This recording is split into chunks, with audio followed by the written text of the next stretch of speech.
Oh my gosh, we're alive! We're alive! And, well, I'm alive. I don't know about you guys. Smash! Haha! Take that. What am I even on about?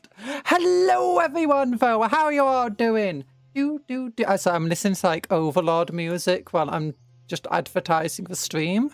But I hope you're alive. Okay, things should be working today. You know, I started setting up my entire stream, like, an hour ago. So for all of the tech issues, I can face them as they come up. And, you know, I had no tech issues. Everything worked perfectly. You know, when you give yourself plenty of time to have tech issues, you're just not going to have them, it turns out. So I'm listening to Hollow Hunger. It's like one of my favourite songs ever. Oh yeah, and hello everyone. I'm Cupcake Conjuror in name and profession. First name Cupcake, second name Conjuror, and you know I'm a Cupcake Conjuror. Like that's what I do. You can see the little cupcakes at the bottom of the stream. That's what I do. Yick. Okay, where's the handcam streams? Like handcam. Yeah, it's been a while since we did a proper handcam, you know. Because I've been dizzy. I wasn't sure if I wanted to do a handcam today, but you know, I was like, you know, no. Do ever just tell you? It's like, hey, if you're homeless, just get yourself a home. If you're depressed, just stop being depressed. If you're dizzy, just stop being dizzy. Well, that's what I decided to try doing today. I'm like, you know what? I'm just going to force of will it. I'm just going to be like, no, I can be. Like, you know, with this new medicine stuff, actually, I don't know if the medicine's making me more irate or if it's just because I'm not sleeping very well because of the medicine. And if that just like for lack of sleep's causing me to be more irate, but I'm like, no, I'm not allowed to. I'm gonna energize myself. I'm gonna be full of life. I'm gonna brim and be proper and good. And oh yeah, if you wonder what happened to yesterday's stream, literally within about 5 minutes of finishing the stream, 343 once again sent me another copyright thing. So I was like, okay, I'm just gonna unlist the stream. It's like, well, why should I have the stream up? It's like, just unlist it. Just unlist it. I did terribly yesterday. Like, I let my emotions through. I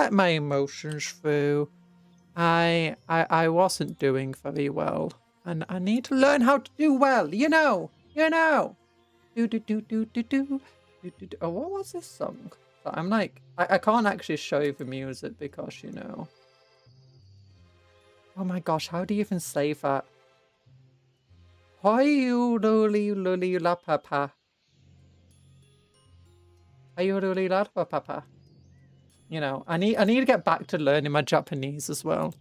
You know, I'm gonna do it. I'm gonna blame Yu-Gi-Oh! I'm gonna blame Duel Masters. It's taken over my life, and yeah, definitely its fault. It's its fault. It's not my lack of self-control. It's not the fact I've been ill and I've been trying to distract myself with, you know, video games. But you know. Okay, am I painting? Maybe I am. Maybe I will. Yeah, we'll probably do magnetite. I'm still a bit dizzy, so I don't know if I actually want to paint or not today. But I've still got to do all those orcs and exodites I built like ages ago. Yeah, I've still got them just all over my desk without any magnets on. I actually don't have any place to store the orcs at the moment, so they're just like on my desk.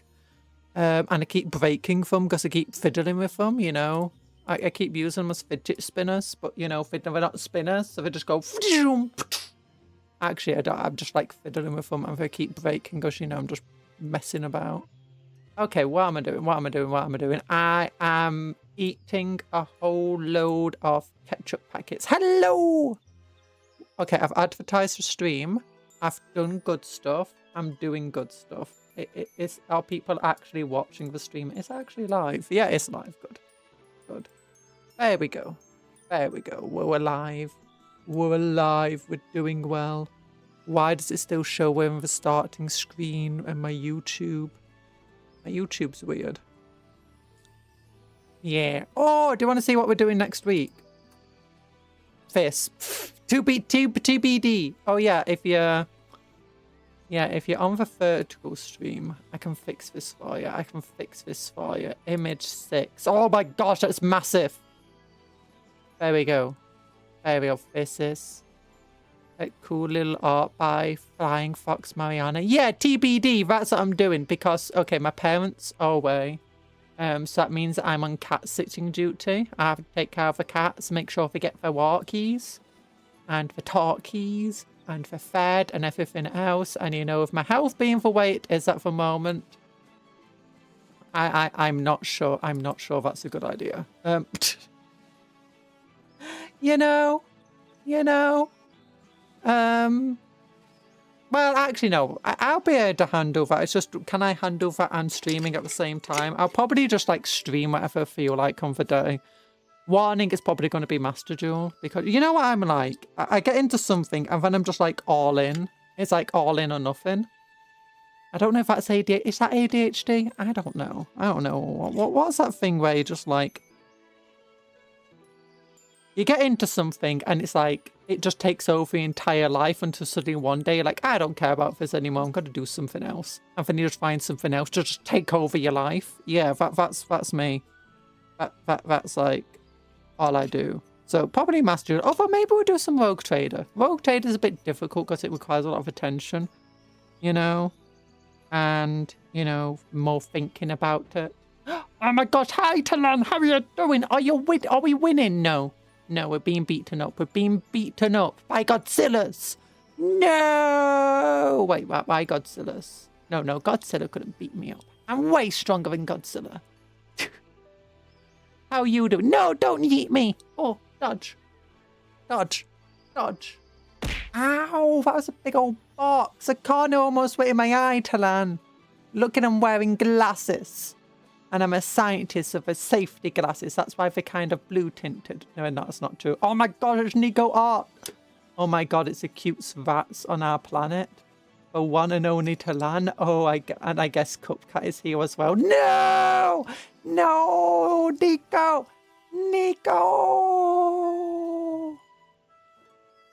I'm not a cat.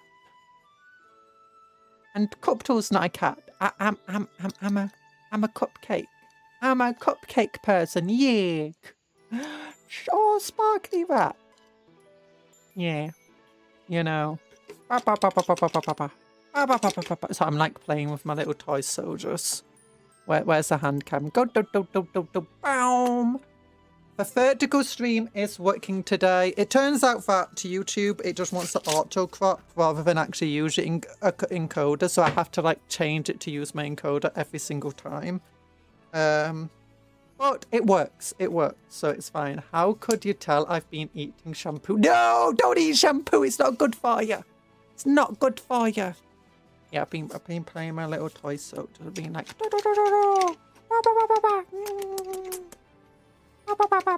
want a big hug? I'm gonna point this at you. Shh, it's just ketchup gun, nom nom nom nom nom nom nom nom nom. Makes you clean, makes your insides all clean. I'm not sure that's how it works because it mixes with a hydrochloric acid in your stomach and it goes and it becomes all filthy. You know, soap and hydrochloric acid don't mix well. There we go. Oh, drinking cola. Yeah, I've been trying to energize myself today, so I'm still a bit dizzy, and I've still got all of these guys. I need to get magnets on the bases because, you know, I've basically been doing nothing off stream. That being said, I don't have anywhere to store my orcs right now. Like my place where I normally store my orcs, it's a bit full, so I've literally just ordered before the stream a another Cupcake, whatever it's called, from one of the miniature storage cases, so I can put all my orcs into there and hopefully they'll all fit. If you can eat toothpaste, you can eat shampoo. You're not meant to eat toothpaste. It literally tells you not to. Toothpaste is just shampoo for the bones. No! You're so crazy, people. Also, I've still got the Eldari here. Now, I do have a place to store them.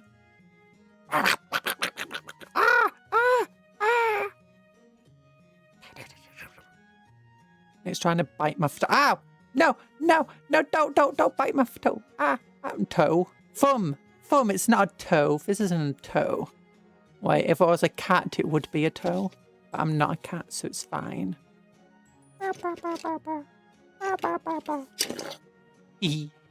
Wait, no, sorry. I just, like, knocked him off the mat. There we go. Yeah, I'm surprised I've not broken the Exodites yet. I keep breaking the orcs, though. Which is the orc I specifically keep breaking? And I can recognize him pretty... This one. This is the one I keep breaking because I just do this. I do that. Oh, and you hear that crack just then. Actually, I don't think it's him specifically. It's this one specifically. Yeah, it's this one. I keep breaking him off his space by accident because he's just been here and I just keep fiddling with him and he keeps breaking. Conjure would understand. She has no bones. I mean, I kind of do, but for, you know, fondanty cupcakey bones. What's this? Oh, that's a X-type piece. Yeah. Yeah. Oh. There we go. But, you know, toothpaste is an enemy of sugar. Oh, I got blood test results back the other day, yesterday. And you know what they said about my blood sugar level? Not yesterday, Friday. Don't know what they said about my blood sugar levels. But actually, for just about literally on the most... I'd like healthy range. High, low, high and low. Oh, there we go. Yeah, so this is low. My blood sugar levels are literally on that line. But the minimum they could possibly be while still being within the healthier level area. You know? Which is crazy for a cupcake person. But you know, well, cupcakes are meant to have a lot of blood sugar. I just don't have enough, do I? Oh yeah, we've got these tiny dudes. Hey, get off the wires. We got these tiny dudes. Like for orcs, but for smaller than the elves. Like, look how tiny that squig is next to that big old dinosaur. I mean, its mouth's bigger. Its mouth's bigger, but you know. I think the dinosaur would win this fight. Look at its long old arms. It could scratch its eyes out. Scratch, scratch, scratch, scratch. Scratch, scratch behind the ears. Scratch, scratch. It doesn't have any ears to scratch behind. How do you pet a squig? It's got no ears to scratch behind them. You know, animals love it when you scratch behind the ears because that's the place they can't reach very well. Yes, if you scratch an animal behind the ears, the reason they like it so much is because you're basically grooming them. You know, removing the dirt that's all over their ears. Oh, this guy's bigger though. He's got a nice big squig. Yeah. Nom nom nom nom nom nom nom nom nom nom nom nom nom nom nom nom nom nom nom nom. Oh gosh. So yeah, I've got magnets to do today. And if I've got after the magnets, hopefully, you know, we can get some painting done. Maybe. Where's my super glue? Oh, it's over here. Yeah, because my super glue pack exploded. I forgot about that. I had like a super glue thing and it's when I tried getting the lid off. Or was it trying to get the lid back on? I think I was trying to get the lid off. Super glue. Oh gosh, this is very messy. Ugh.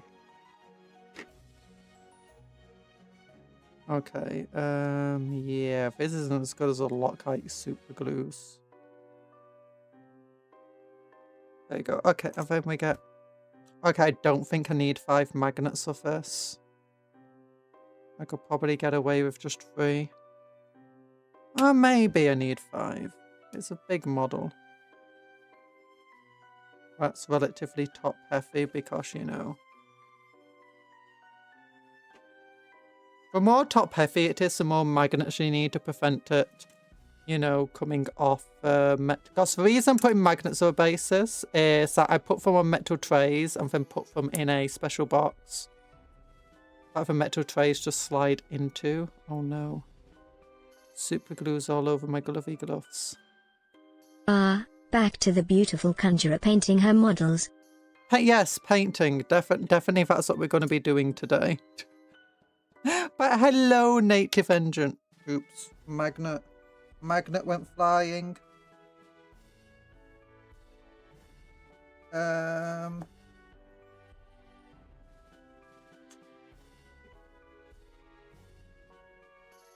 Magnet. Magna Carta. Okay, got the magnet. I got the magnet. Yeah, so the reason we might not do painting today is because I'm still dizzy. I'm still trying to get over this weirdness. There we go. Why did it glue to me? No, glue to...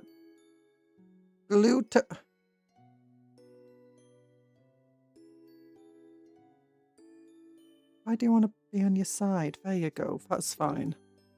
Or priming. I keep forgetting people need to do that stuff. No, we're not priming today. I can't prime on stream because, you know, you need a spray can. So that means I need to be outside. And, you know, you have to wait like 15 minutes between each prime. Well, the way I do it, you do... Oh my gosh, stop. No. Oh, no. Magnets. Okay, if that's upside down, I don't care. Oh, I can't do anything correct. There we go. Okay, we got 3 magnets. No, well, what we're doing, we're just putting magnets on the bases because since we built for Orcs of Exodites, they've just been sat on my desk for an absolute age. And I can't really put them anywhere without first. Sorry, it's like 2 magnets just stuck together here. I can't really put them anywhere without first magnetizing the bases because that's where my storage works. I put them on a metal tray. The magnets allow them to stick to the metal tray. And then the metal tray slides into a specially designed storage case where the metal tray is nice and secure. And that way you can move the box around and the miniatures and the... Oh my gosh, why? Oh, I hate it when it does that.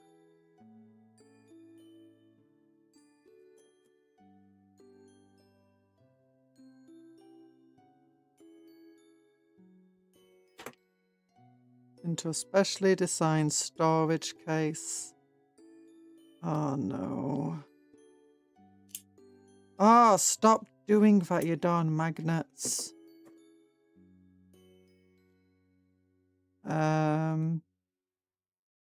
Oh yeah, that means that I can safely move them about without, you know, risking breaking them and stuff.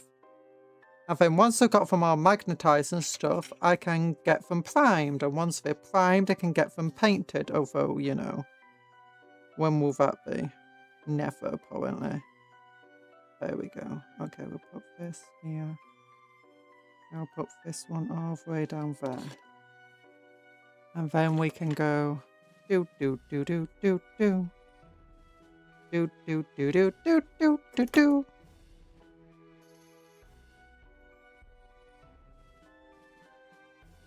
Nah, whatever.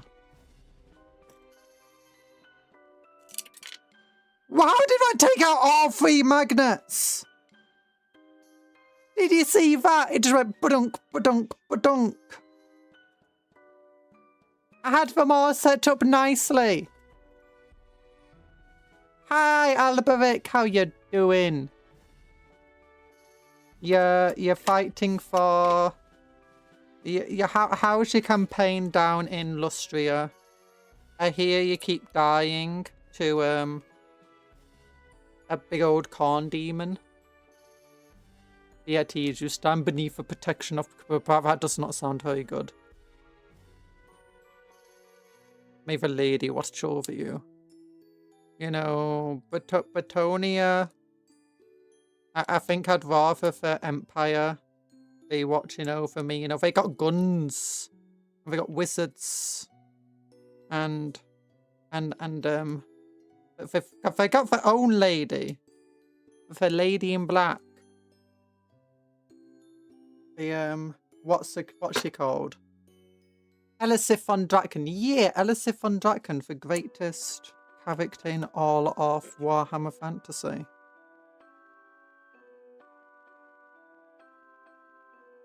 Oh, now the glue's dried.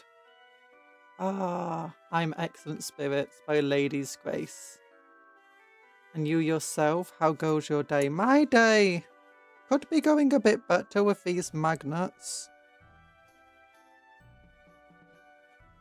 Oh, hi Douglas! How you doing? Okay, this glue dries away too quickly. I'm not a big fan of this UHU glue.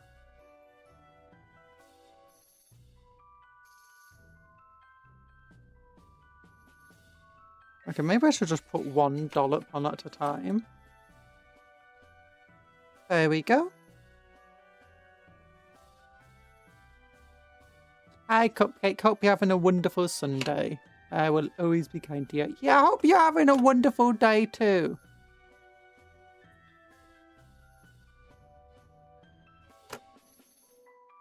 And your heart also sparkles. Yeah. There we go. I've got a squig. Do do do do. I've got a squiggly beast. Do do do do do. Squiggly beast. Do do do do. Squiggly beast. You know, for Vingus, like, being under the protection of Betonia kind of sucks though. Because either that means you're a peasant, and you know, the peasants in Betonia do not have a very good lot. I mean, back in certain points in Betonia's history, they weren't too bad to be, you know, a Betonian peasant. But I think it's always pretty much been better to be like, you know, an empire person. I mean, depends where you are in the empire. For the most part, you at least get more rights afforded to you. And then if you're a noble person, it's effectively you're just always going to have to go to war. If you're not a high-ranking one, you're still going to have to be on the front lines, but this time without much armor and protection and training. Like, yeah. That being said, Louis and Lanka is ridiculous. That dude can just fight greater demons and win reliably. Like, what the heck's going on with that dude? I mean, he's no Boris Todbringer, but you know, not everyone can be Boris Todbringer. Not everyone can bring the Todd. Cupcake, how's Cupcake Turtle doing? Cupto's doing well. Also, I feel like I'm a bit too low down in my vertical stream. Okay. TITS. You get to fair. Spout capture. Yeah, that's a bit better. And then throwing. Yeah, okay, that feels better. And then I click this button. And then I bring OBS back up and it's like, yeah, there we go. Oh, has anyone been doing anything interesting as of late? The most interesting thing I've done is I've been watching GX and oh my gosh, I forgot just how crazy the dub gets. Like, it's meant to be a 4-gig dub, so you know a lot of weird stuff is censored. That is like, why is that being censored? And it's like, and then you just like think about the other stuff that they just randomly added in, and it's absolutely insane. Like there's this one point where you know you got this Amazon woman, and she duels a character called Bastion Misara, which is quite kind of hilarious that he's still called Bastion Misara. Oh, his surname is Misara. Cupcake, yay! Also, that's Cupcake. Amazing that it just flicked around there. Oh my gosh! You've been a member for 18 months, Mal Mal. Oh my gosh, a cupcake apprentice. I hope you're using your cupcake magic responsibly. You know. Stinky Cuppy Con hi hi. Hi. Because you can use your cupcake magic to turn people into cupcakes. To conjure cupcakes. And to, you know, be friendly with cupcakes. So you use it responsibly. Don't be turning people who don't want to be cupcakes into cupcakes, you know? You know, don't be eating cupcakes. Because they're friends, not food. There we go. Oh yeah, so you got Bastion Messiah right. And he fought this Amazon woman. Yeah, but they got attacked by a woman from the Amazon. No, she was an Amazoness. And she was like, because you got no men in our tribe, you have to go out and duel a man for marriage. And it's like, well, if I beat you in a duel, you have to marry me. We'll be on a honeymoon after this. And it's like, what? That's crazy. But somehow in the duel, he falls in love with her anyway. And it's like, what? That's not the crazy part. That's not where the dub goes crazy. The next episode, it opens with Bastion moaning. It's like the middle of the night. You got this place where the Amazon woman is, and Bastion's just making like weird moaning sounds just constantly, and then everyone else is camped outside going, oh my gosh, we've been dueling all night by the sounds of it. Yo, a Yu-Gi-Oh duel. By the sounds of it, Bastion keeps losing. And it's like, and then Bastion leaves. And it's like, what the heck? What the heck? Except then if you actually watch the original, he doesn't make any noises. It just like shows the Colosseum where the Amazon woman was and the other people camped outside. And then Bastion leaves. So the dub literally added in him moaning and stuff. And, you know, it does not sound like they were dueling all night. It's like, they just add loads of just random innuendos like that. And it's a 4Kids dub. They literally censor a bunch of stuff and then they just add random innuendos. Hi, yes, Dado, how you doing? The world doesn't need saving, it needs fixing. I've been using my powers like Homelander. No, don't use Homelander as a, you know, a basis of how you should use powers. I'm ill, you got a fever. No! Why do you have a fever? You can't see how good I'm painting all these Votann models, you know. If you don't see a Votann model and instead you see like an orc, then your fever must be really bad.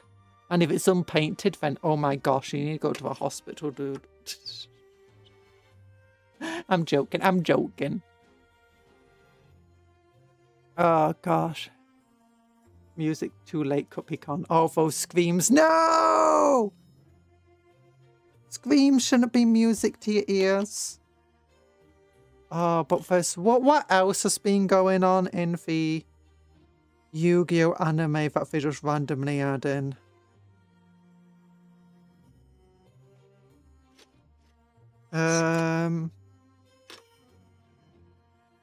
Wow, I was really wondering why there were orcs in my Votann stream. No, it's mostly just I'm dizzy. So hopefully I'm going to feel better and be less dizzy. But I've got all these orcs and stuff and they need magnetizing. And they've just been sat on my desk waiting to be magnetized since we built them ages ago. And I've just not done it yet because, you know, I've been ill. So I'm like, you know what? I'll magnetize them in today's stream. Shouldn't take all the stream. And then once I've done, we can get onto painting. Potentially, if I'm feeling better. If I'm not feeling better, then we can just talk, I guess. You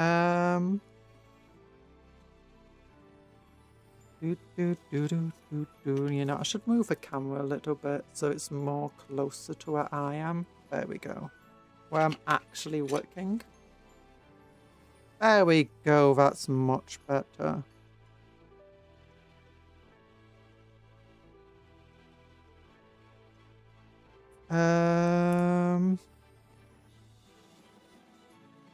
Oh yeah, and then you had this random thing where, you know, you got this detective coming to the island And they're just like, hey, do you know voice actor for this detective? Can you do a Christopher Walken impression? And it's like, yes. Okay, do a Christopher Walken impression for the entire bit.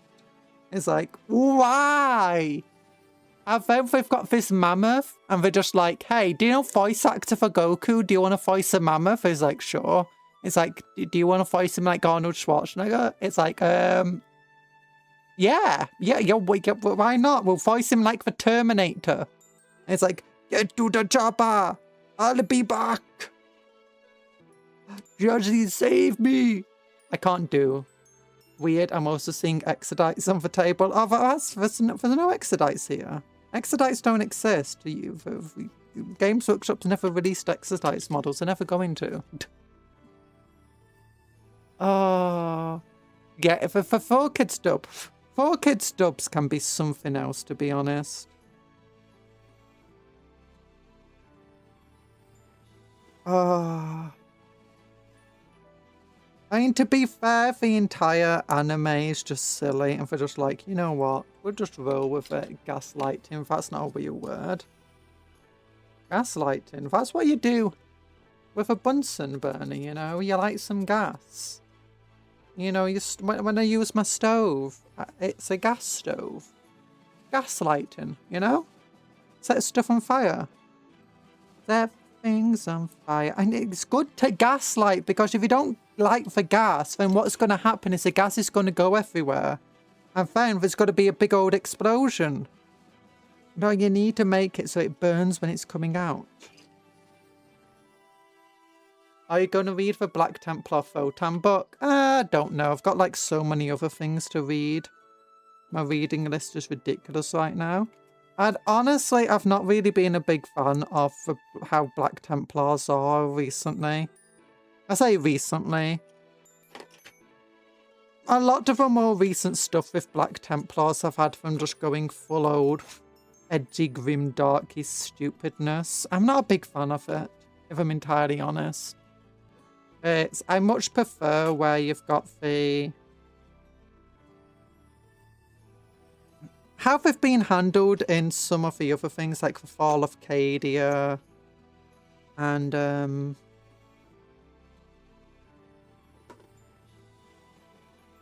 what's it called? Hell's Reach. Or something else I read with Black Templars in recently. That's pretty good.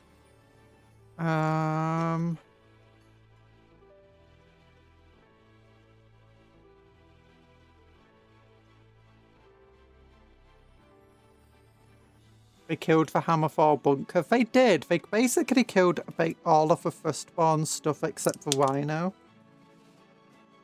And we can't be guaranteed that the Rhino will be staying as it is.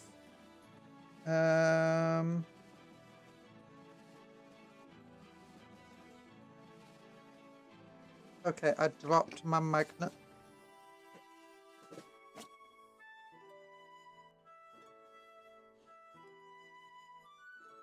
Hammerfall wasn't even Firstborn, it came out in 9th. I'm sure it came out in 9th.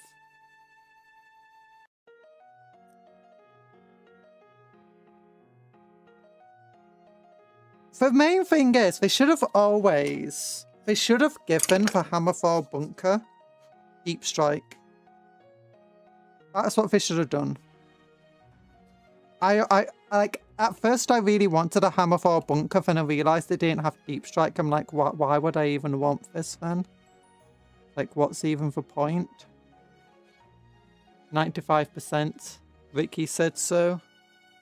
I swear it came out before I left Warhammer, which was during 7th or 8th. So... Hammerfall bunker. Do.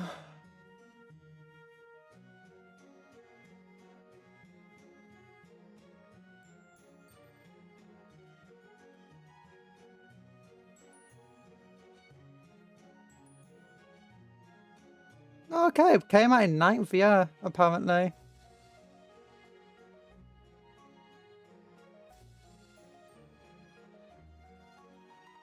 Oops, I didn't mean to do that. Well, whatever. We'll look at the pre-orders. Look what came on pre-order and sold out instantly. Yeah, despite being 145 quid. I mean, to be fair, you get 2 units of jet bikes, one of these big things, and a giant Telemon Dreadnought. That's fine. Oops. Legio Custodi dice set. How expensive are those dice? £28.50. Hot Dog Mobile. Yeah. It looks pretty rad, that's why I'd want it. Yeah, I did want a Hammerfall bunker.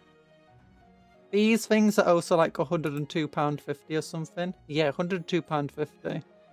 Oh, you're bad. For online only, surprisingly. Oh no, for Orc one's online only. For High Elf one isn't. For Wood Elf one isn't. The Beastman one isn't. It's also got Fat Cool Guy in.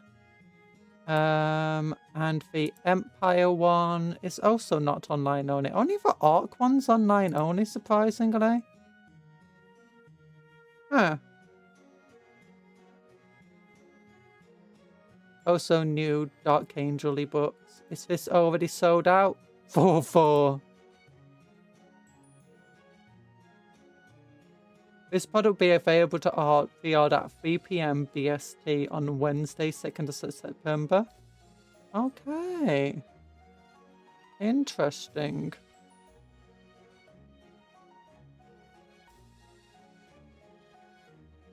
Yeah, what else is here? New trailers for Bolt Gun. I'm not going to put them in for video. Watch them on the stream. And also for Death Master. Oh. Because, you know, I'm just going to get hit by copyright, probably. New trio of Astra Militarum books. That looks cool. Yeah, I get it. It looks cool. Code Covenant. Voice of Command. Auxilia. Looks like for Arcadian. Books.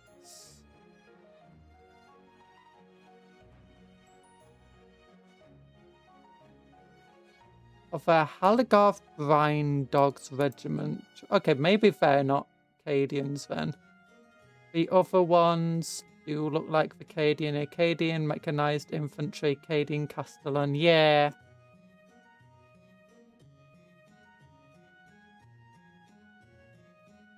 Warhammer art, Seraphon. My hands decided to seize up. Also, look, there's a new battle mart scenario where you fight over a tower. Wow. You gotta go again. Bye-bye, native engine. Thanks for popping in when you did. Okay, I'm also gonna have to look up a Hammerfall bunker. Okay, Warhammer model. Warhammer model releases. Space Marines. Okay, Lexium. Miniatures, here we go. Scroll down, 9th edition.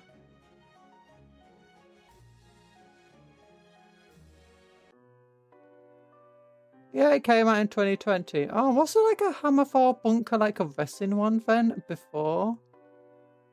Like, I swear I remember having the Hammerfall bunker in for Odigit. Maybe I'm just, like, misremembering it. Maybe I'm just thinking of, like, a Hunter or something. Or maybe, like, the missile launcher turrets. Huh.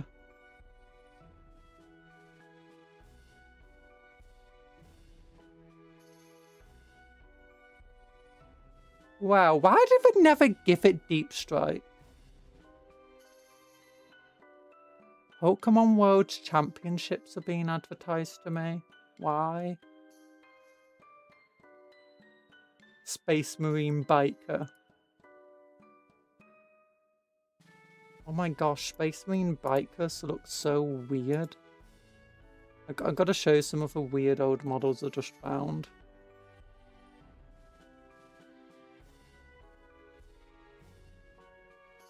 What? Oh, so Pedro Cantor's going away. No, for Crimson Fist Chapter Master. It's so sad. It's so sad.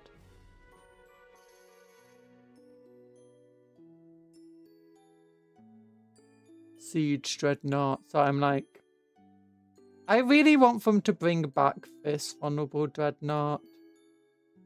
Badonk. Badonk, badonk, badonk. Okay, found this weird biker. Look at that dude. What is that bike? You're gonna go to sleep. See you later. Bye-bye. I think Hammer 4 was in 30k too.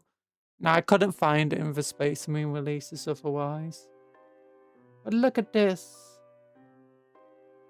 Oh, that's an apothecary. It's got the apothecary thing. Apothecary on bike. Oh, apothecary on bike confirmed. Hi, even IT.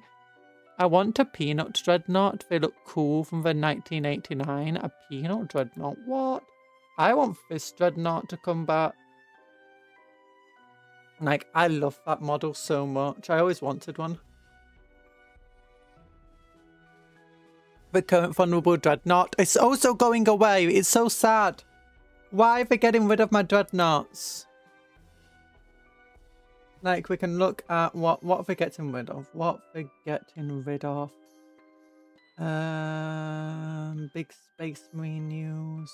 Mega Gargants. Pre-orders. Oh, there we go. Big Space Marine news. But yeah, it's cool that the intercessors are getting buffed. Oh, so it says intercessors are being buffed. Where did they say otherwise? Heretic Astartes and Codex Divergent chapters will get similar boosts to bring them in line with new rules so everyone can enjoy Toughness 6 Terminators firing Strength 5 Stormbolters. I hope the Stormbolters get some AP or like 4 shots with Rapid Fire 4 or Twin Linked or something as well. Bye-bye Box Dreadnought and First Spawn Space Marines, yeah. I mean, technically we still have First Spawn Space Marines with the Horus Heresy. Devastator Squad. That is sad to go away.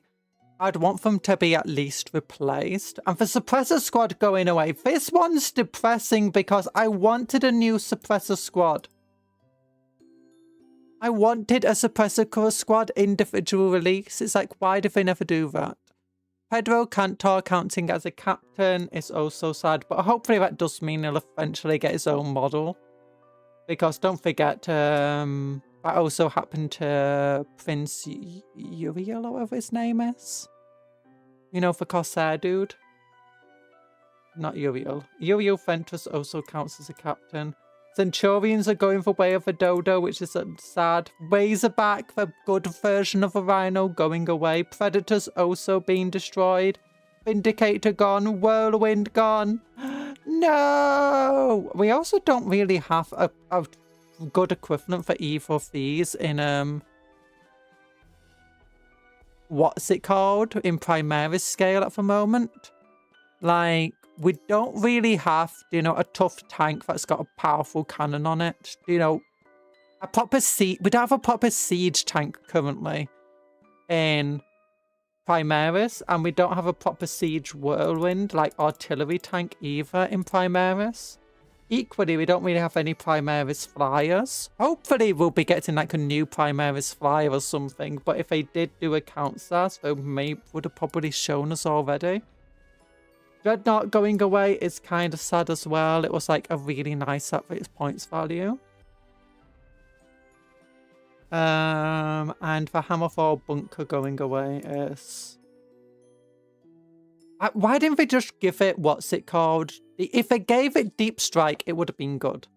If they gave it the ability for, like, transport, like, basically just a super drop pod, it would be amazing. But they didn't, and it sucks.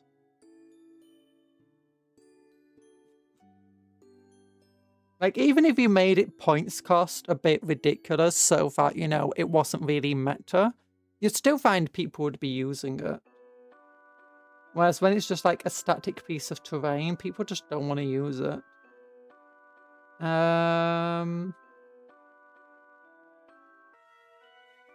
Yeah.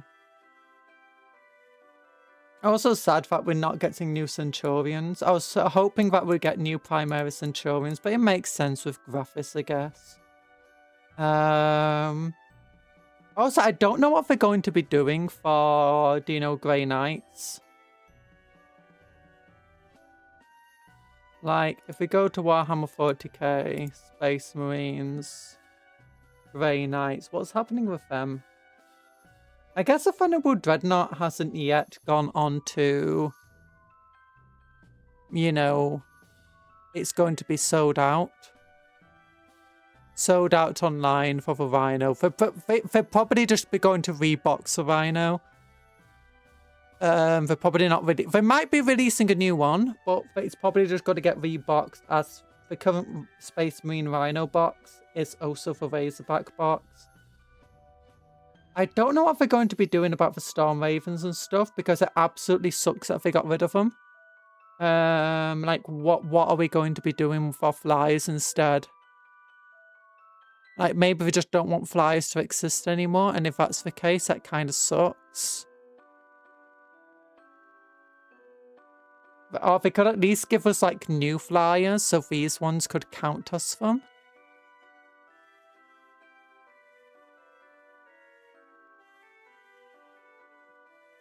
And since these flyers are sold out now, that just means the Grey Knights just lost a significant portion of their very limited range.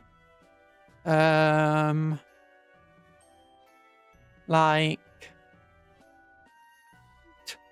what are they going to do with them?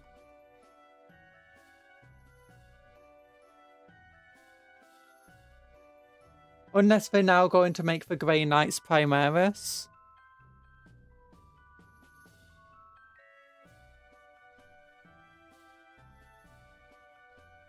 Oh gosh, that's a bit too much glue there.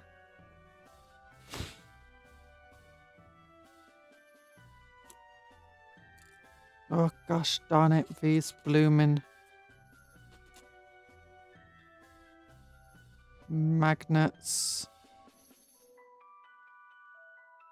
It's very hard to hold the gloves and magnets of these gloves.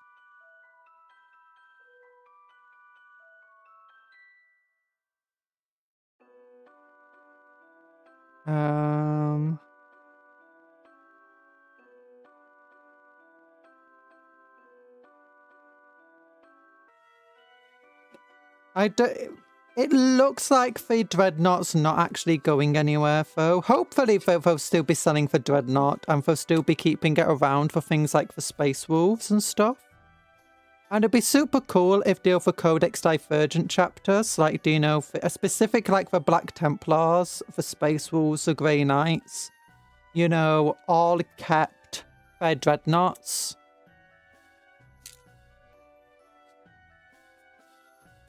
The box knots, and maybe got unique stats for them.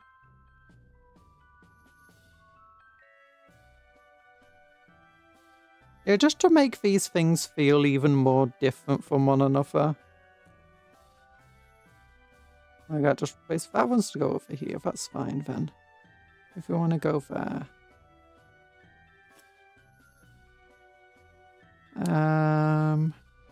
But it's very hard to tell what they want to do with them.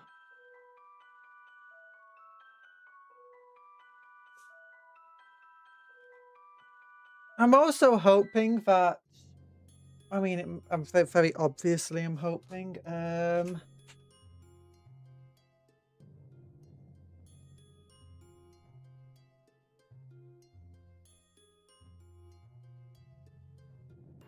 but it would be nice if we got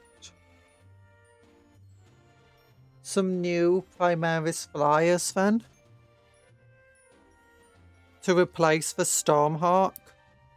Like, that's what I thought would happen. I thought if we're going to get rid of, like, the Stormraven, not Stormhawk, the Stormraven, like, the Interceptor and stuff like that, yeah, I can see them not wanting to keep them around or replace them. I was hoping that, like, okay, maybe we would lose a Stormhawk, but they'll just give us a new Primaris variant instead. And the same goes with, the Vindicator and the Whirlwind. Just give us a Primaris variant. Like, if they're giving us a they gave us a blooming new land speeder, it's like, I don't need a new land speeder. I've got 3 different storm speeders. It's if he getting rid of my Vindicator, then give me a new Vindicator. Instead, if you're getting rid of my Whirlwind, give me a new artillery piece. Maybe the artillery piece doesn't have to be a tank. Maybe the artillery piece can be, you know, a turret, a deployable turret. Maybe it can be a variant of a fire strike turret.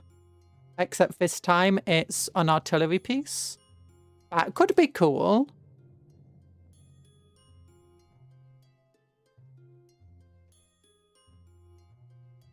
Oh, you know... Well, actually, I guess we do have a variant of a Whirlwind, and it's literally just the Hammerfall Bunker. In which case, just give the Hammerfall Bunker Deep Strike. Maybe give it the ability to once per turn go into... Well, not once per turn. I'm using Yu-Gi-Oh terms now. Do you know, once in the game, at the end of a turn, at the end of the opponent's turn or something, you can put it into reserves and then it can deep strike somewhere else. That could be fun.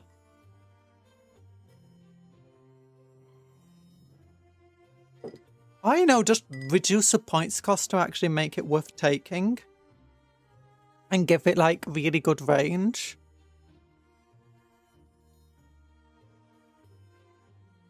Or an ability where, you know, it can fire indirectly, but it can hit on 4s even without spotters. Make these things worthwhile taking. But it's difficult. It's difficult.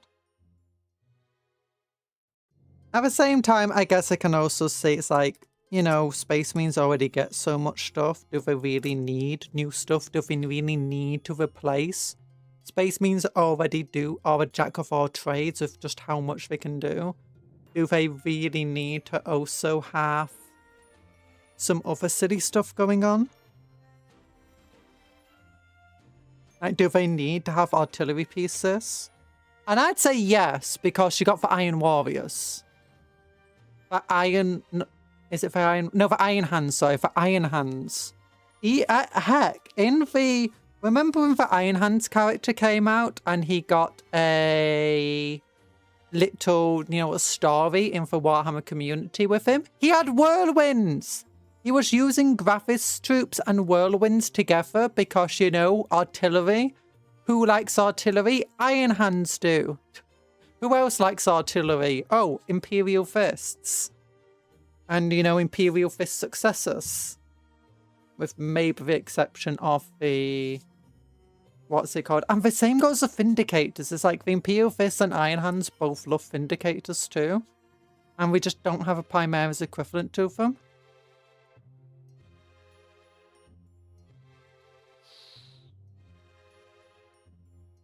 I don't know. I don't know. That being said, we've not shown all of the new stuff that's going to be coming out. It is possible that there's going to be new stuff. Maybe we're going to get like a new variant of a Gladiator that's basically just a Vindicator. And you know, for reason you can't just use your Vindicator asset because, you know, it's on a base. And your Vindicator's not going to be on a base. So unless you put your Vindicator on a base, you can't really use it as that thing.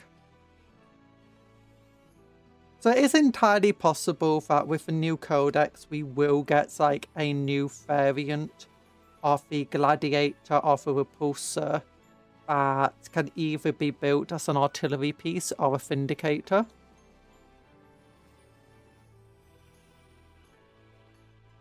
It'd also be cooler to get some more tough tanks for them. Because right now, the tanks aren't that tough. Like, the Repulsors and Gladiators have a 3+ save. Oh, gotta be careful with this, actually, where I'm putting them. Okay, I'll put them to one side. I'll put them over here. Yeah, there we go. That's fine. Oops, gluing myself to these things. Okay, let's move them out of the way for now. And I can do some painting. We can get some painting done now. Yeah. So I'm not just complaining about what they're doing to the Space Marines. I'm not that upset about it, to be honest. It's just... I would like to have more information on what we're going to be getting new before they tell me what they're getting rid of, or at the same time, more accurately. Like, as far as we're aware, the only things we're getting that's new is the Hammer 4 bunker. Not the Hammer 4 bunker, the Space Marine bikes and the Captain on bike, which is all well and cool. We do know that the Arcs are getting an... If we assume that the Space Marines are getting the same amount of stuff that the Arcs got. The Arcs got new boys. They got... And we're expecting new Vanguard veterans. They got new bikes, and we know we're getting new bikes. We got the new War Boss, and we're getting a new Captain on bike. And what else did they get new? They got new knobs and a new truck. We're expecting the Eradicators with Heavy Bolters to be replaced, or to get their own individual release, or we're hoping they will. So that we can save that instead of the new knobs, and as a result to get something equivalent to the new truck, I'm guessing, or more accurately hoping, that we're going to get... Well, I'm hoping actually the new Chaplain with Jump Pack gets its own individual release too. Like a new individual release, so I'm just like dusting them.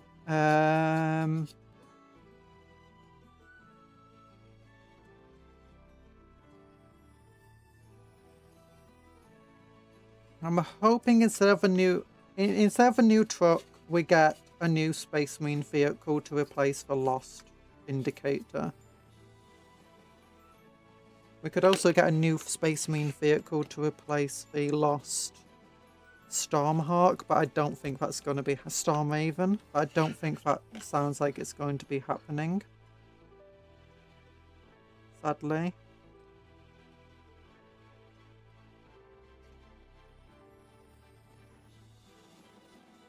There we go. Just dust him down so we can paint him. I'll paint it. There we go.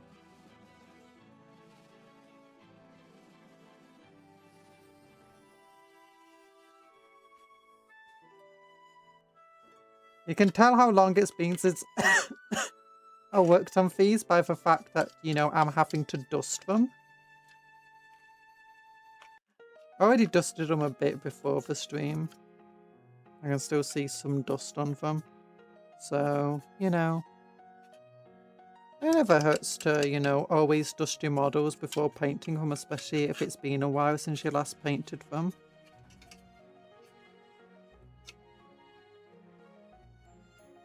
And just having a big, soft brush can help with that.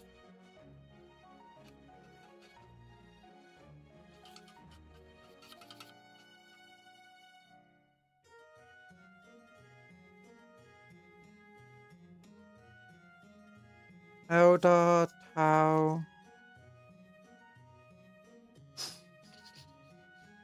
I don't know who's going to be the next codex. Rumors are the Tau are going to be the next codex after the Space Marines.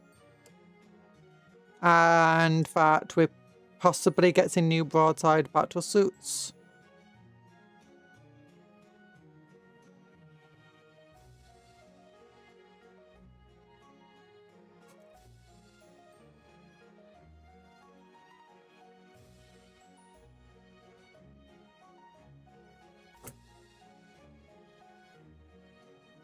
No, actually, I don't want to use this brush, do I? I want to use the... Do I want to use a base brush? No. I think I want to use...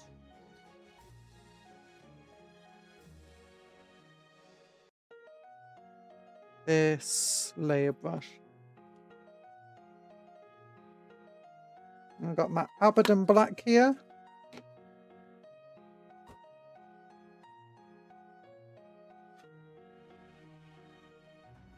And I forgot to... Oh, wait. Let me get my magnifying glass, actually. There we go. Let's see what I'm doing better. I don't know if the tower will be getting new. Last time they mostly got new Kroot stuff in their last Codex release. I'm guessing broadside battle suits. Maybe new crisis suits.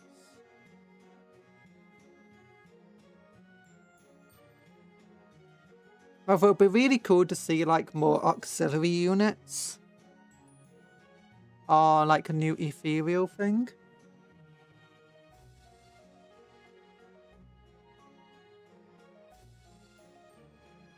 Although I could see them replacing the Piranha with a, like, especially with this being like the speed edition, with it, you know, Wastacker being a central part of it, and, you know, both Orcs and Space Marine getting new bikes. I can see the Tau getting new bikes.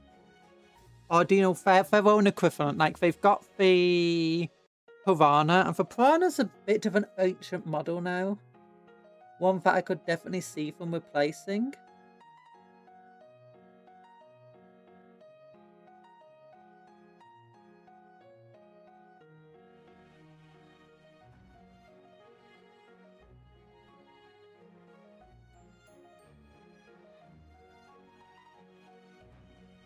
And maybe not just like giving them a brand new Piranha, but something that fills just the same role.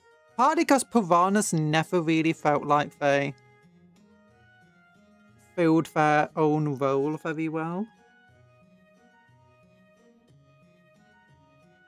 Always a kind of semi-expensive model that didn't really do a hell of a lot.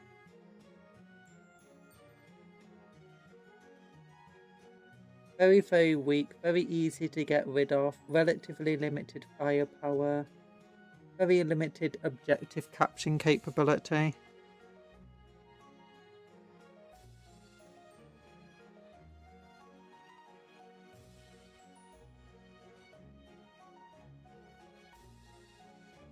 If we could get something more like, I guess, the Space Marine Land Speeder equivalent, that would be nice. Like the new Land Speeder, where it packs just a lot more firepower and punch against most threats that you'd be up against.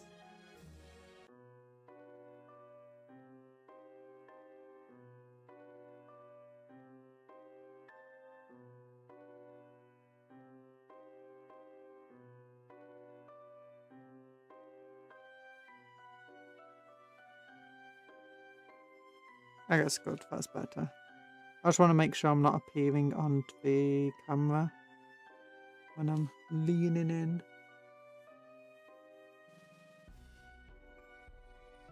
Hello, Seredwin. How you doing? We've been doing some magnetizing and now we're actually back into painting properly. Did I paint for springs over here? No, I didn't paint for suspension. Back here. Yeah. I don't remember painting for suspension back there. On the other model. No! I'm here to drink your known oil. We're not using known oil. And why are you turning me into a cat? That's so mean. By the way, is anyone on for vertical stream? Or is everyone just on for a normal horizontal stream?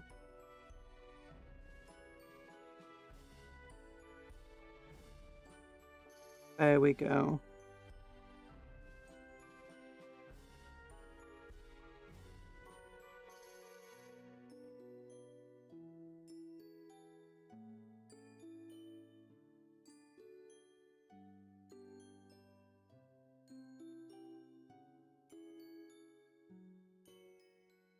I'll probably have to use some known oil and stuff to fill in these gaps properly. Yeah. Very difficult painting into all of these recesses and getting the paint to stay.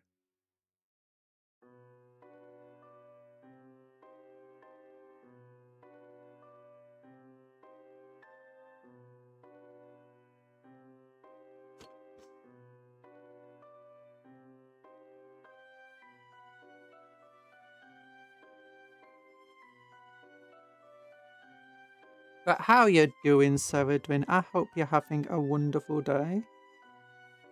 And that everything's going your way.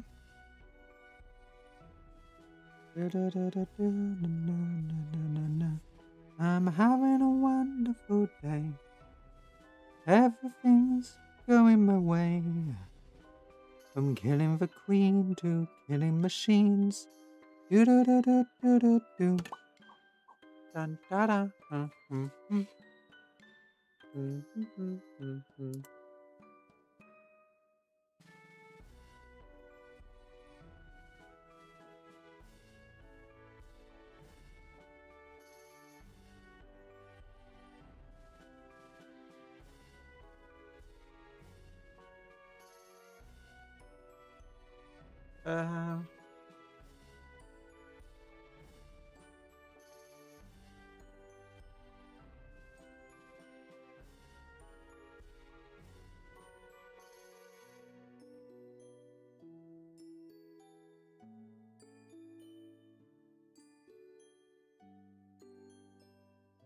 Dookity dookity. There we go. So that should be most of that painted. Oh my gosh, I can see how badly I did last time I tried painting this thing. There we go.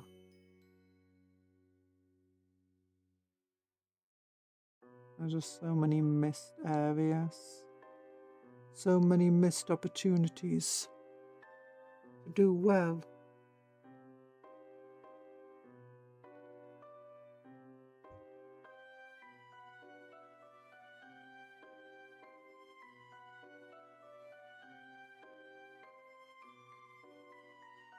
There we go.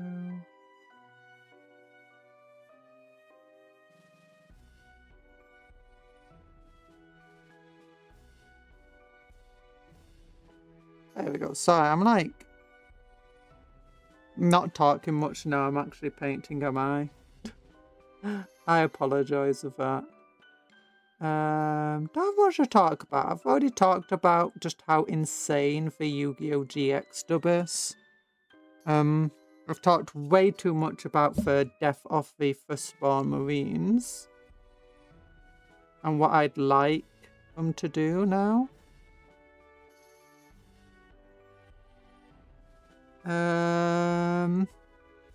Anything else you guys want to talk about?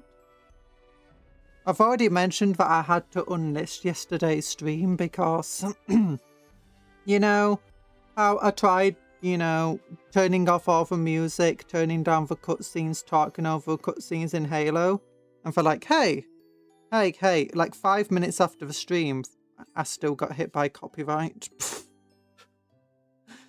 Which in hindsight, kind of hilarious. At the time, extremely upsetting. Especially because I just wasn't feeling very good. And that was just like a punch in the kidneys when you know you've already got a kidney infection or something.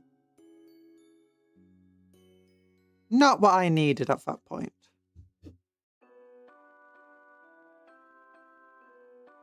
Well, but to be fair, I did not do well yesterday's stream. In terms of playing the game, I played the game fine. In terms of just being a decent streamer. Not my best work. Hiccup. There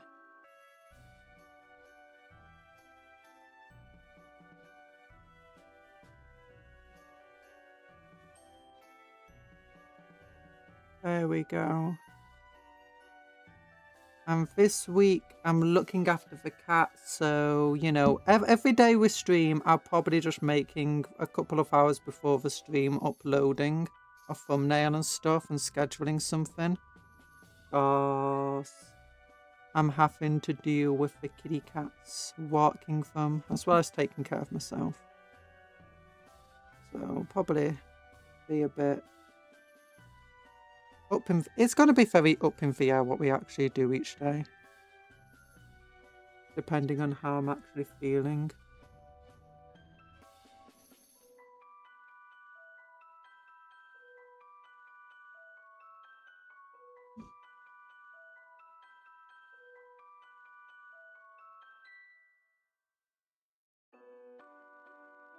could start Kingdoms of Amalur. I do like Kingdoms of Amalur. I have to make sure. Now, I need to check that, you know, people aren't getting copyright struck for it. Or demonetized. Because you never know with video games, especially when it comes to older video games.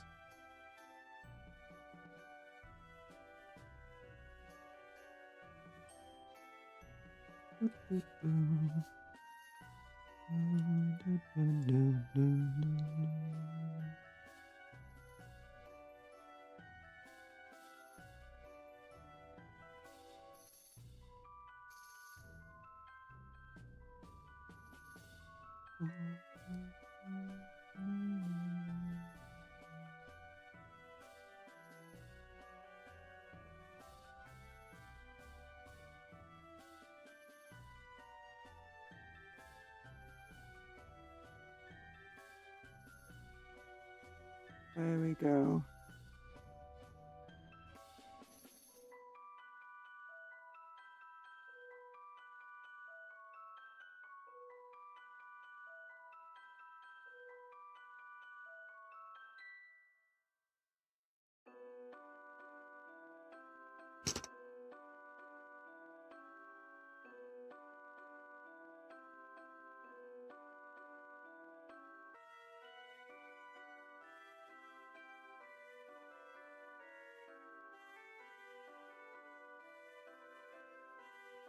There we go. Things are going well enough.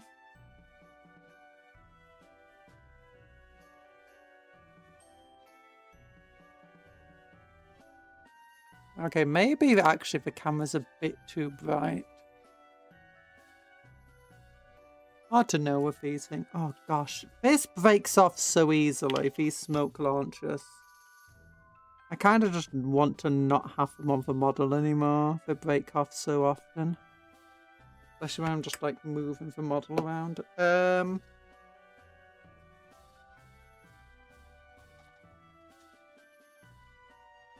got a new bit of tissue paper.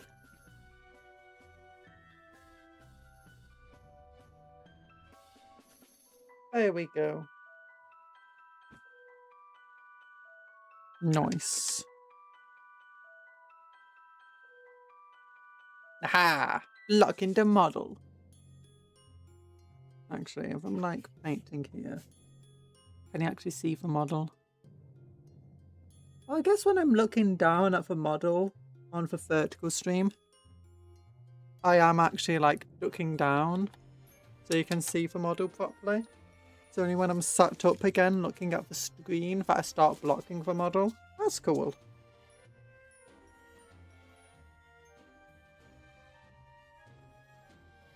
Okay, now I'm going to need a different brush to work on this, on the small details.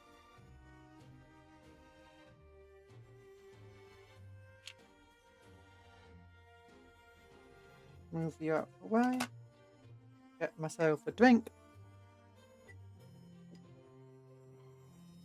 Yeah, because now I'm wanting to paint these bits. The wires going across I want to be yellow. Tools I want to be green. These bits here.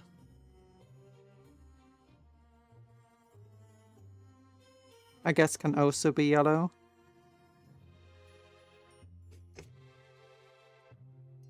If I'm again noticing bits where it's meant to be black and I just didn't get enough coverage on it, like down here.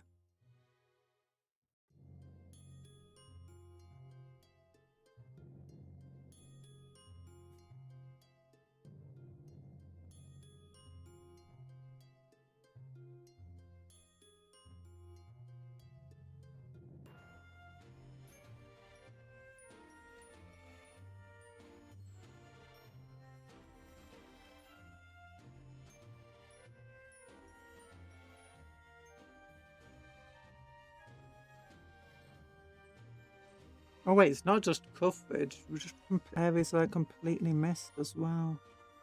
I didn't paint it at all.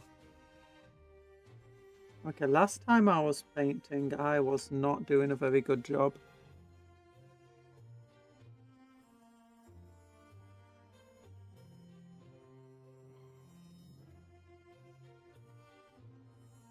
Hi, KNK Motto, how you doing? I am doing okay-ish. We've been magnetizing some bases, and we're finally getting back into painting. I'm still feeling a bit dizzy.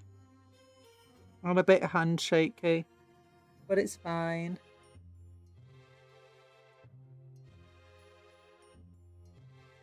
It's fine. Hi, Sosimus. I'm in pain, indigestion, and muscle pain in my heels. Ooh, in your heels. Give me a painkiller-filled cupcake. No, don't eat the cupcakes. They're friends, not food. Or medication. I'm procrastinating on my escalation league, which, as of today, is behind schedule. Oh. Don't worry, my models are massively behind schedule to a point where I've just stopped caring about a schedule.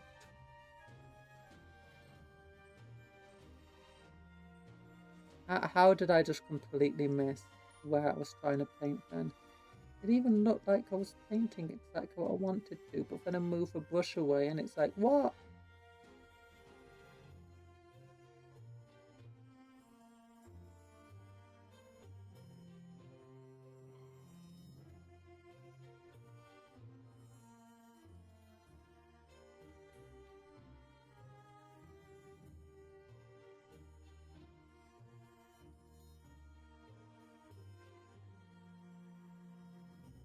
Yeah, indigestion. Not, ow. Not very fun. On the upshow side, the snow I got from Monument Hobbies. Own, so my basing is pretty nice, so it's good. That's good.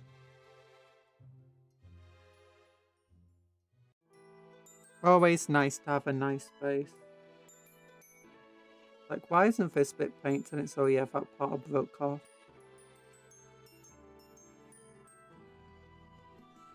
Where's the model? I haven't looked at Votann much yet. It's a Capricus carrier, or as I like to call it, a Capricun carrier.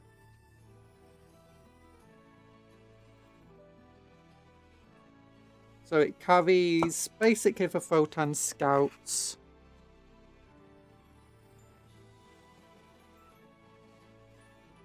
The Jaegers. Erin Jaeger.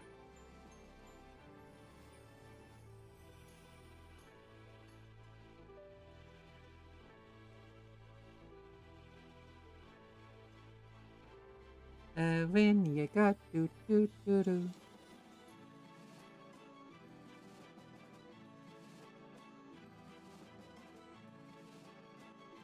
Imagine an anime having a opening that was in Latin and it just gave away every twist and the entire plot of the anime. So if you understand Latin, it just gets spoiled for you.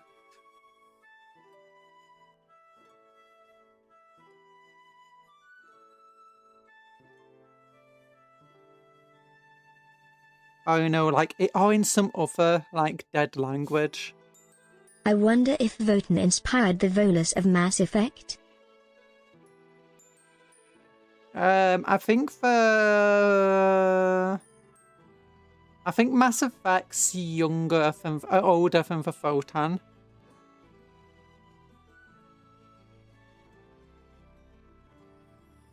I think. I mean, I know the Votann were originally the squats, but I don't think the squats had. I said the Leagues of Votann were originally the squats, but I don't think the squats had the AI robots. Cause? I'm not sure. They might have all I know. I'm not exactly an expert when it comes to that ancient lore.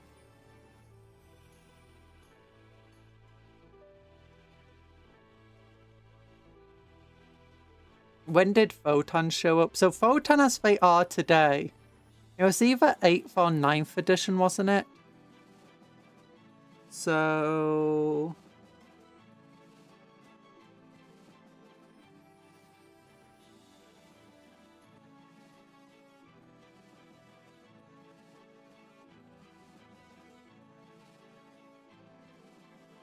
relatively recently.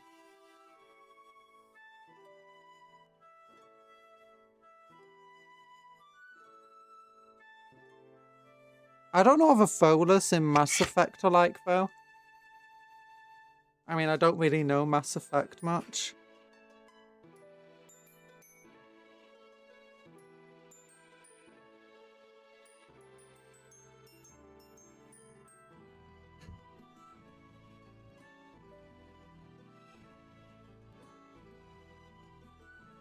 So I don't know if when you say they might be inspired by the Votann, if that's the Votann of a Votann cause. So these guys aren't Votann. These are kin who live within the Leagues of Votann. And the Votann are basically these AI cars that command the society and have all of their information saved upon them. Maybe it was a leap on my part. Maybe.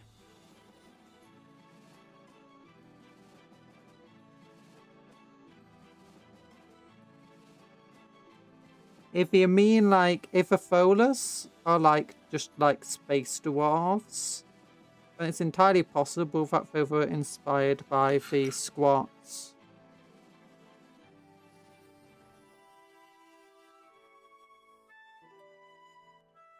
I forgot it meant AI, yeah. So the Folus like space dwarves? I've never played the Mass Effect games. I've never really watched much Let's Play. They're not really my cup of tea, to be honest. So I can't really say much on them. I know bits about them.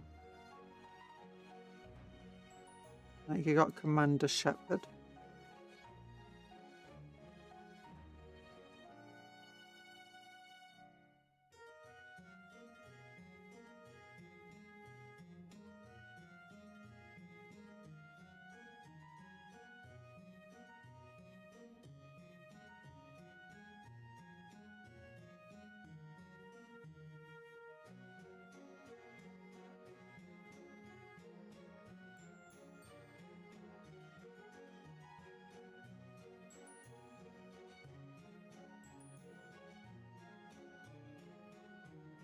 Well, fair trade is an economic network of Mass Effect setting. Ooh.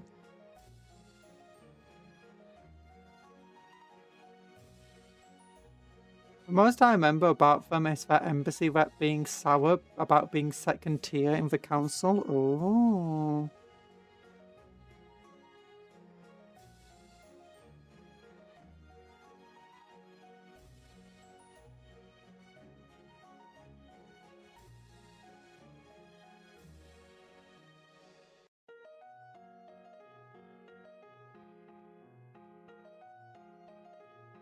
It's entirely possible instead the Leagues of Votann are inspired by Folus, or at least, you know, the naming of them.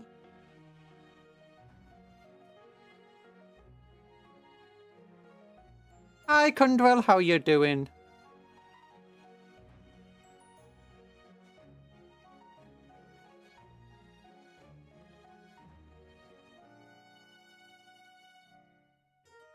There we go. Okay, I need to pee.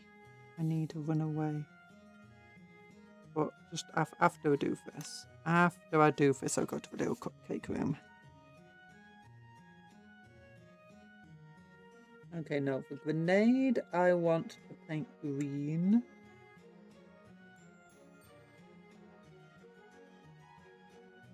Another metal bar. I don't think so.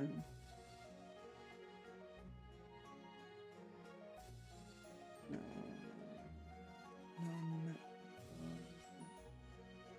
No, it might be. No, it's definitely an elastic band.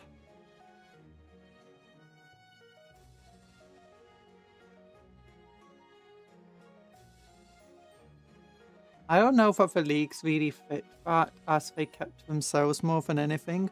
They are traders, though. No, the leagues aren't that isolationist. I mean, they kind of seem isolationist because of the way the Warhammer Galaxy is. But they're very open to trading and commerce. It's just that they also only want to do it on their own terms.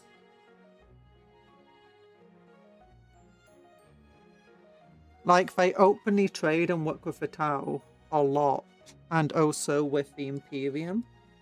Although the Imperium can be a bit of a throw of the dice on if the person you're talking to is going to be open to trade, even if they are a rogue trader.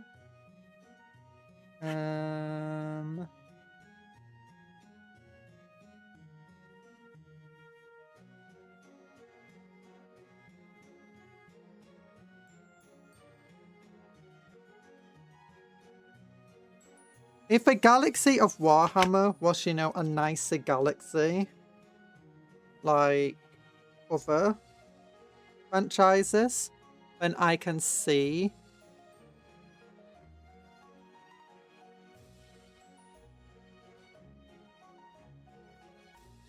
the Votann being, you know, a lot less hostile, a lot more open.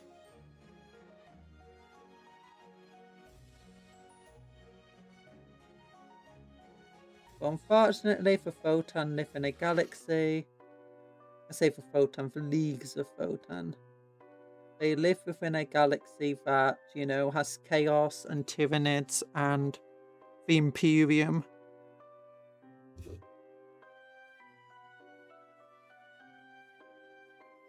And Necrons and the Eldar. And even like the Tau, when you think about it, they're not exactly a group that you want to be trading too much with.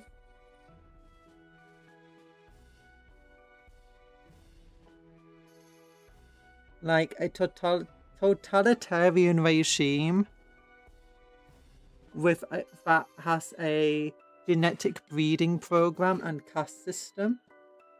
Yeah, I can, and this is very expansionist empire builders. Yeah, I can definitely see, you know,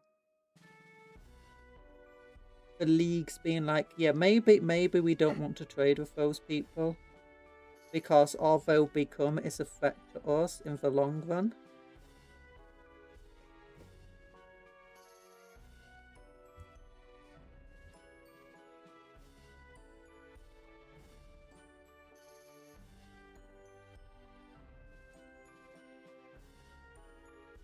Whereas if you had like deal where Mass Effect basically has its intergalactic United Nations, and these bunch of intergalactic laws of hey, no empire building, please.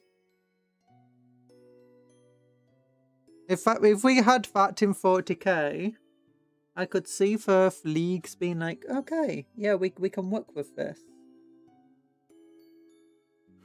We can work within the bounds of these laws to make ourselves a hell of a lot of profit. There's loopholes to be exploited here.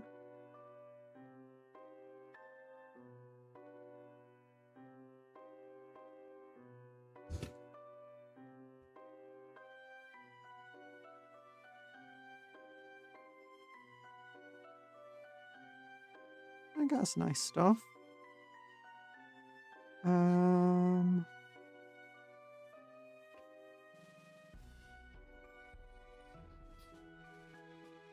Okay, I'm gonna have to just run off quickly. Just wash a brush. And then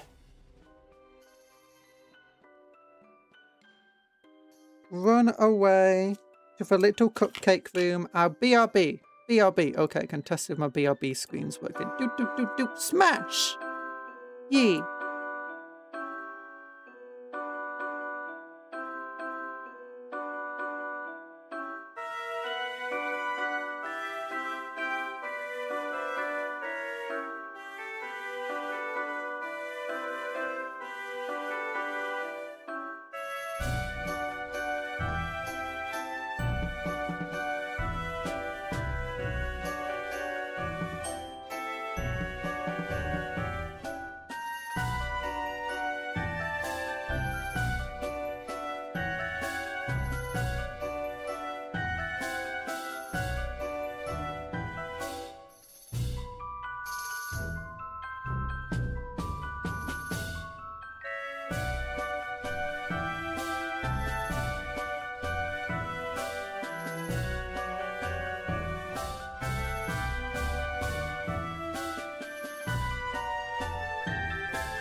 Hello, Smash.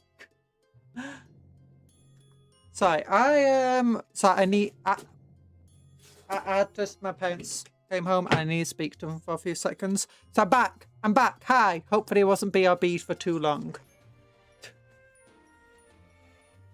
Okay, we're not doing a lot of painting today. We're literally just painting some base colours on our Votann.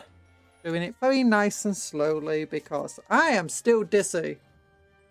These blooming migraines are not good. Cola! Okay. Okay, what's happening? What's happening in the world? Nothing good ever. Oh my gosh, it feels like that sometimes, doesn't it? Oh gosh. Maybe this bit should be black. Oh no. I want to do these things yellow. I want to do those bits yellow. That means I could do these bits yellow. Yeah. Or maybe I should do... No, I think I should do the circular bits yellow. Yeah, the circular bits should be yellow. These bits can be yellow. Often. Yeah, the world's a crazy place. It's a crazy, mazy place. I wish it was going better. I did not pay attention to this bit, did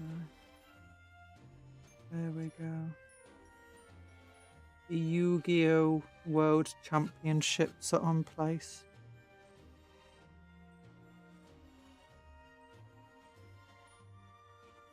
I'm guessing a lot of card game stuff, like our esporty things, you know, do the championships around the same time. Because, you know, Yu-Gi-Oh's been doing theirs. I'm getting advertisements of Pokemon ones. But I never do, but I'm guessing the Pokemon ones, is it for the video game or is it for the card game? Because I never knew the card game was, like, competitive enough to be, you know, championships and stuff. Or honestly, even balanced well enough. But it's a very odd card game. Seemed more of a collector thing rather than an actual, you know...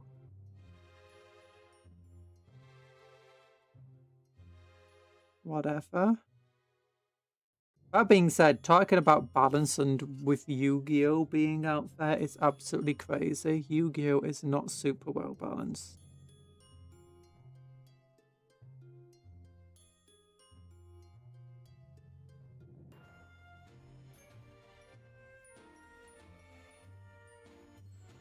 And it is fun to like just use a random silly deck. Well, not a silly deck, but you know, random, absolutely very little sort of meta cards at play deck. And then you know, go against a meta deck and beat it.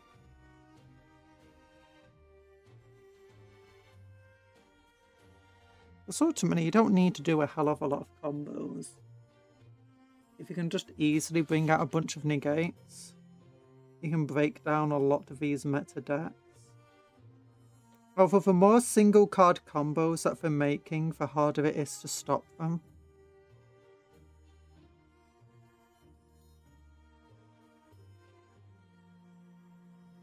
The great thing about simple decks though is very often, while you're not going to be doing major combos, it's very, very hard to actually shut you down because you just be like, there's just so much just random silly stuff you can do instead of what they were, you know, what you were going to do. There we go.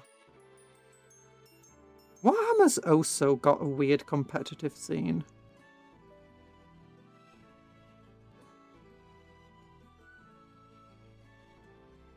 Which again feels kind of weird if I'm entirely honest. it again doesn't feel super well balanced for it.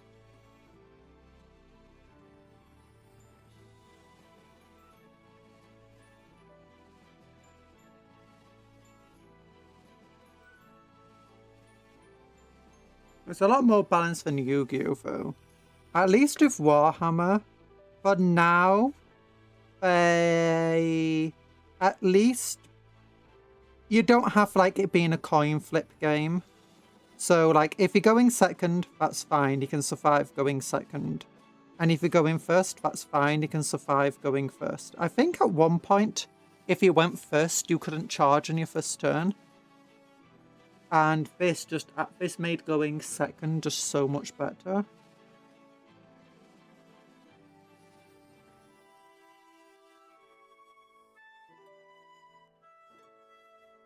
Especially if you got a shooting army like the tower something, it was fine. But if you had like a melee army, going second just was... It was necessary.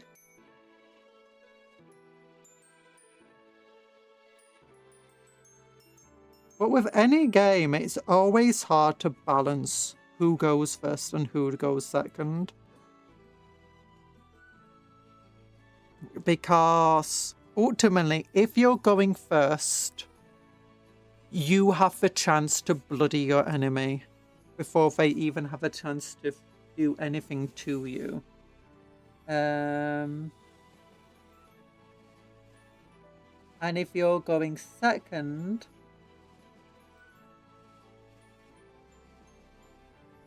well, you're going to have to deal with the fact that you might have taken some serious damage before you even got to do anything. Or in the other cases of like Yu-Gi-Oh, you're going to have to deal with the fact that your opponent's now got a full board out. And the only way you can potentially stop that full board is by having a bunch of negates in your opening hand that you can't really guarantee. And you don't want to add too many negates into your thing, because otherwise it just ruins your deck's consistency. Like, no one wants to play their deck with 5 negates in hand. Especially when some decks can actually power through having 5 negates.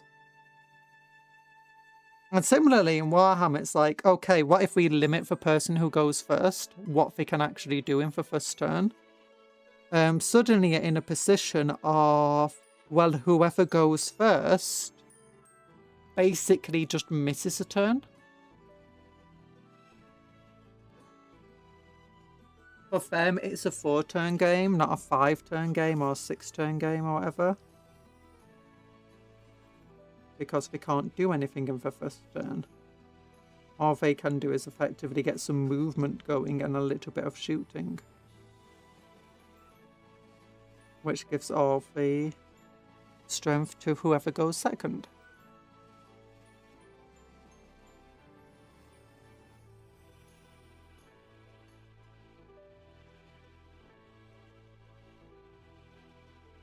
But with things like Warhammer, though, that's where terrain comes into such importance, and, you know, line of sight blocking terrain, in which it doesn't matter who goes first and second in the end as much, because as long as the terrain is set up in a good way, you can hide most of your army if you're going second, or even if you're going first. So that way, you can significantly minimize the amount of losses you're going to be taking in the first turn. So really, all your enemy gets to do is just get some early maneuvering going on,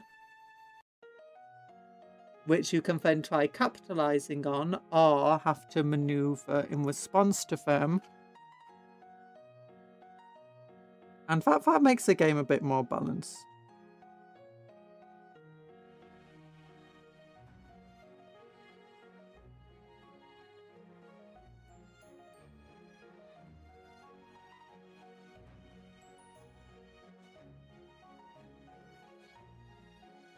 But still, if you have too much terrain and too much of it is line of sight blocking, then in reality all you're doing is giving the strength to whoever goes second. Because ultimately whoever goes first just will never be able to do their first turn.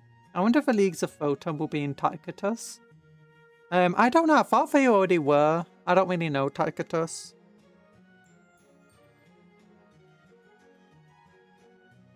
If they're not, I wouldn't be surprised for them to be added in eventually. In fact, I'd be surprised. I'm more surprised that they're not already in the game.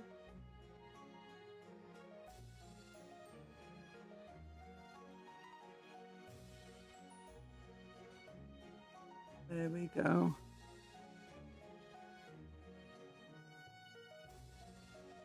Like, they are very, very popular Leagues of Votann.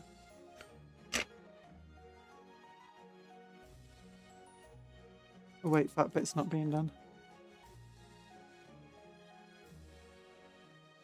Lord, there's only me and one other guy still playing in a guild in Tacitus. I don't know how much people actually play Tacitus. Like, is it a popular game? Definitely not my thing I'd want to do.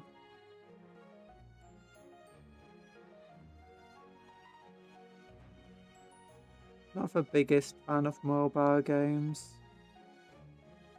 Especially ones where you have to do all online-y stuff.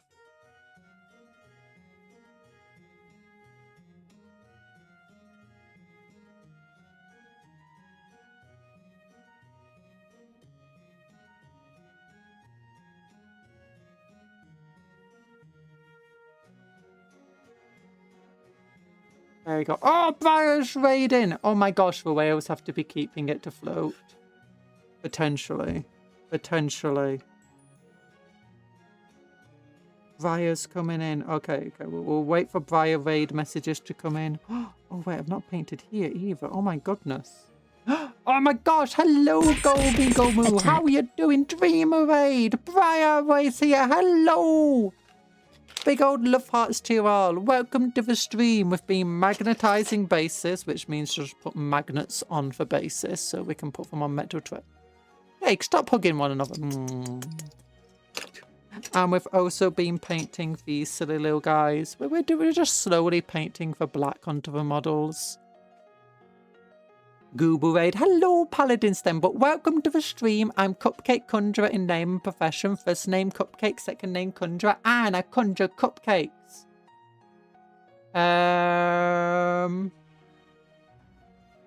Is that it? Yeah, that's it. I hope you have had a good stream. And, you know, we're painting Votann. Make sure you're taking care of yourselves. You know, make sure you're eating, you're hydrating, you're resting up and so on.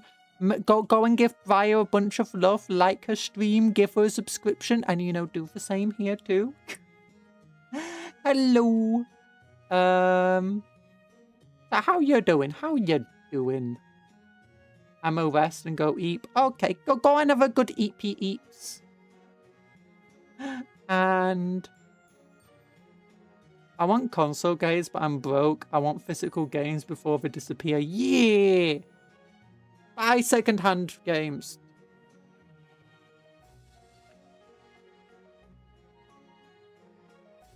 Get yourself a PS2 or something. You know, an old second-hand console or whatever. Second-hand games can be a good way to do it. Or just get yourself an emulator if you've got a computer that can run pretty much anything. Hello, TA. Dreamer raid. Yeah, sleep well, Briar. The whales had to be keeping it afloat. Honestly, a lot of these mobile style games, yeah, the whales definitely keep it afloat. It depends. I do every so often hear, do you know, someone on stream talking about Tacitus and stuff. And it's not something I want to get into because you know me, I'm one of those people, I get way too involved in stuff, so if I do like it, and with the type of game it is, it's not going to be healthy for me. You've seen what's happened with Master Duel.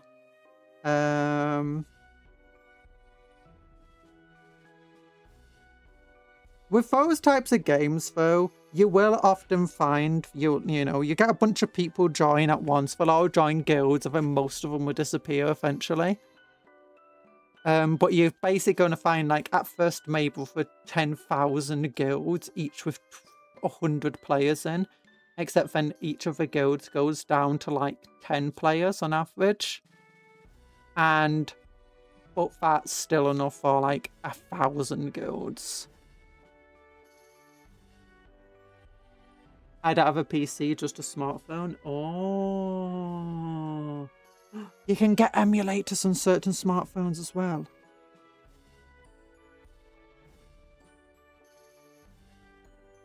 Nintendo DS emulator. Get yourself some Pokemon games. Warning. Cupcake Conjuror Channel Ltd does not condone bad behavior. Legal warning.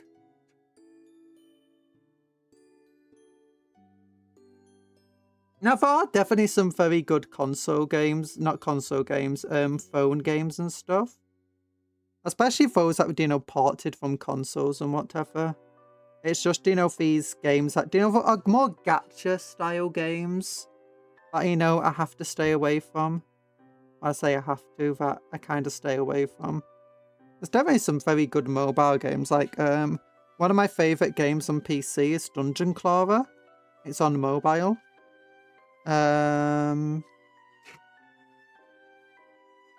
What else is there that I really like?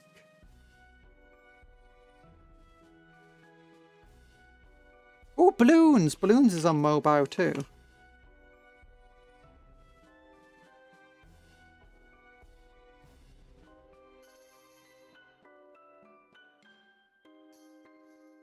Oh wait, is that meant to be black? No, that's meant to be yellow. Okay, no, it's only the clips and the bits and the legs that are meant to be black. Yeah. I don't see any of the parts that are meant to be black here, but you know what? We can do the handles. Oh wait, what about the gloves? The gloves are... Oh, hiccup, pardon me. Yellow. The gloves are yellow, so that's fine.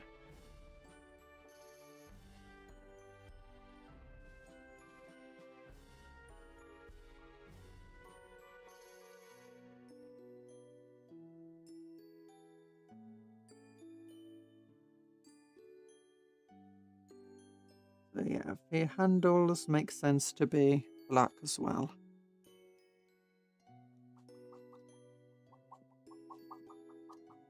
Sorry, I'm just like making noises.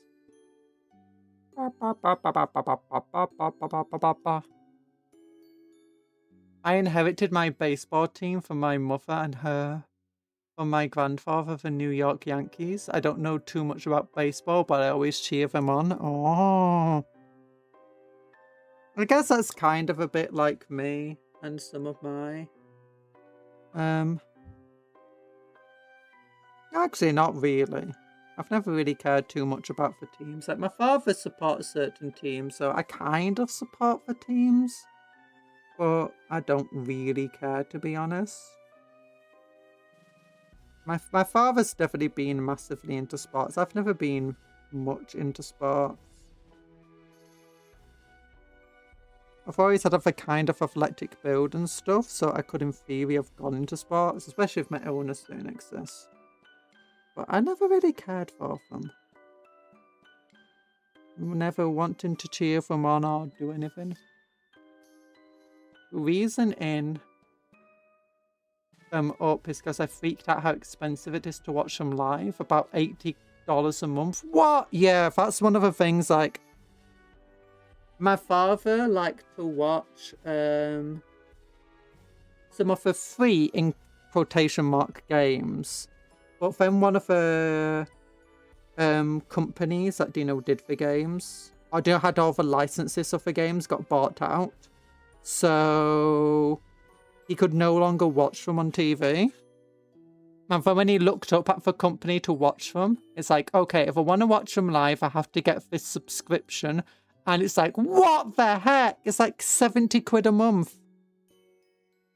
Who's paying 70 quid a month just to watch some of the sports games? Not all of them, because they don't have the licenses for all of them.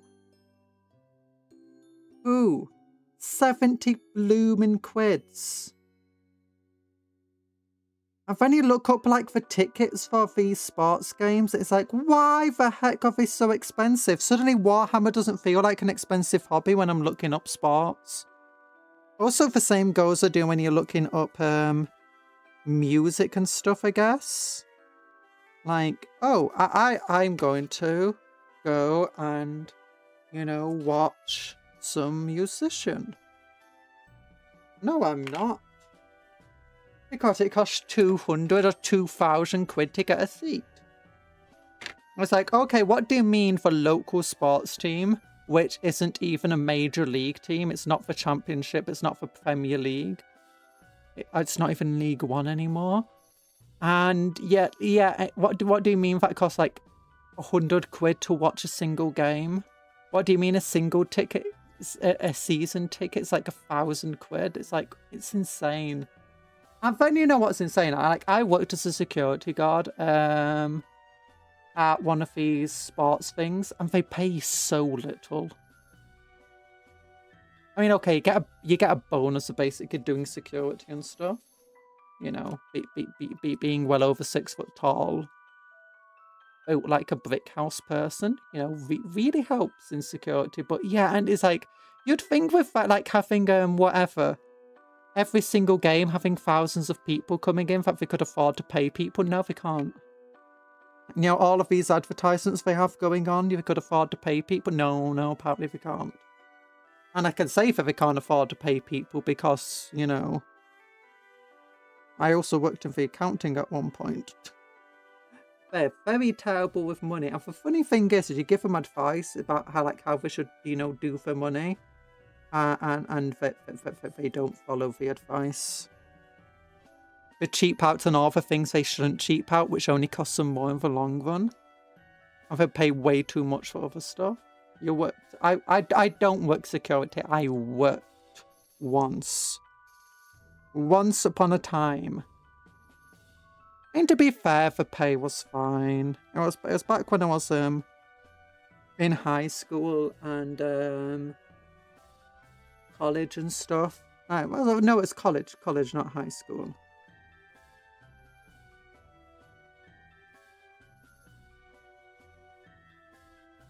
It allowed me to afford Warhammer.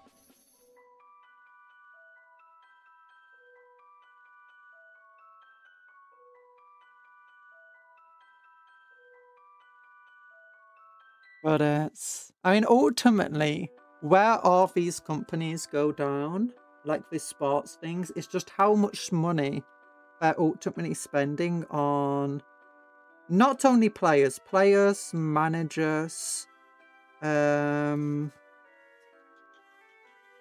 bonuses. And half the time, especially for the smaller teams, it's not exactly like, you know, for people like the directors and stuff are being paid. Usually, often your directors are actually your financiers.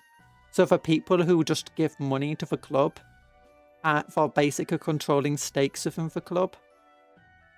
So they're not really getting much out of it very often. Most of the money goes to things like, again, play. Also, massive things like staying within the league, like you got massive fees and stuff. For that. And also pitch management is also very expensive. Maintaining your pitch. Players, managers. Oh, and then you got like, often they'll spend money on some ridiculous people who aren't even very good at their jobs.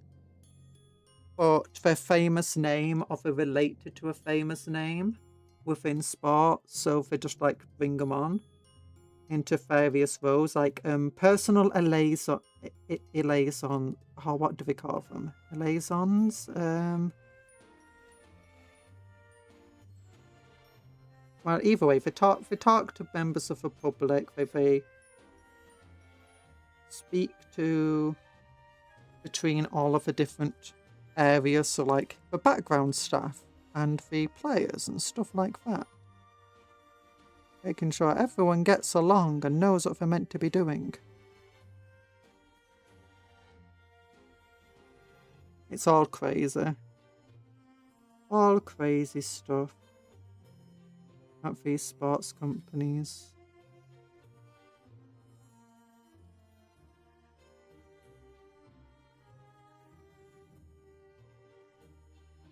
There we go. But yeah, like FIFA takes an insane... It's insane.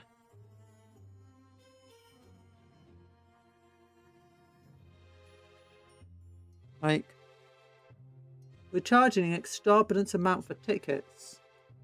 And, you know, a large portion of those tickets pricing is just going straight to, you know, the Football Association. Amazing.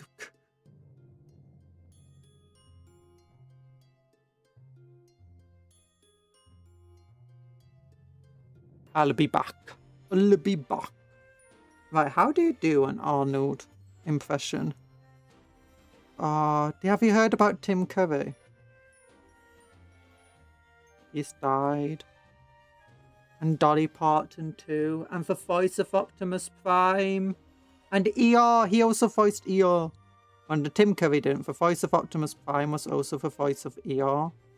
Have they all gone? Also, I never knew that Tim Curry voiced Nigel Thornberry. I mean, I was never a big fan of the, whatever the show was called, the Thornberries. Was it called Thornberries? Never really watched it, and to be honest, it was before my time anyway. I know reruns of it, I mean, stayed on for years. Never realised it was Tim Curry. The wild thornberry, that's it, the wild thornberries. Nigel Thornberry was definitely the best part of the Thornberries though. Like, that's the only reasons I ever watched it. For Nigel. Smashing. You know, I need to learn how to do different voices, you know. Like,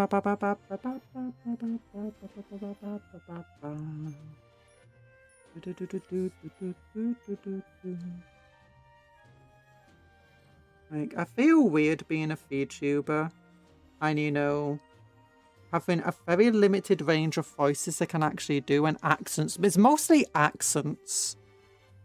I can't really do accents. I can change my voice quite heavily, you know, in terms of pitch, to go very low or very high.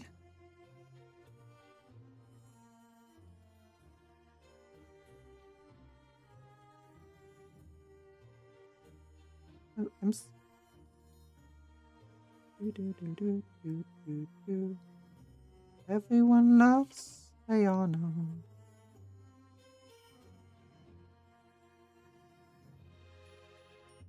Remember, you're amazing. Yeah, you're amazing. All of you are.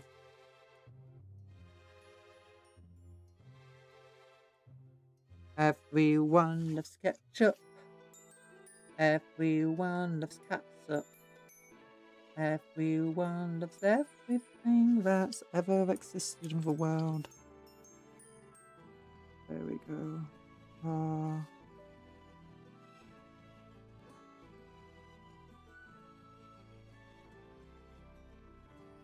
I don't even know what I know Tim Curry from, other than Command and Conquer, to be honest.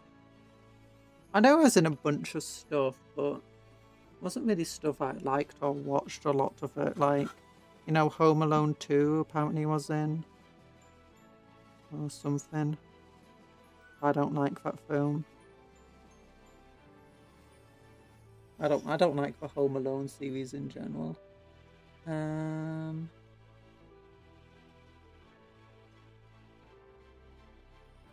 I know we did quite a bit of voice acting in various things.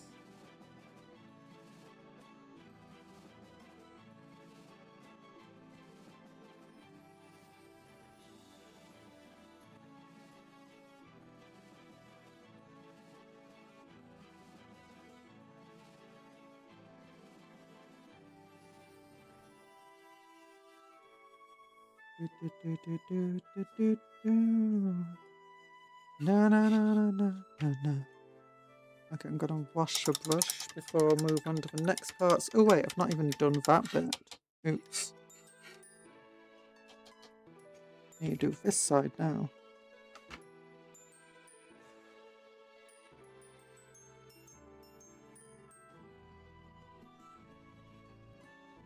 Eyes are itchy. Maybe we need to take more antihistamines again.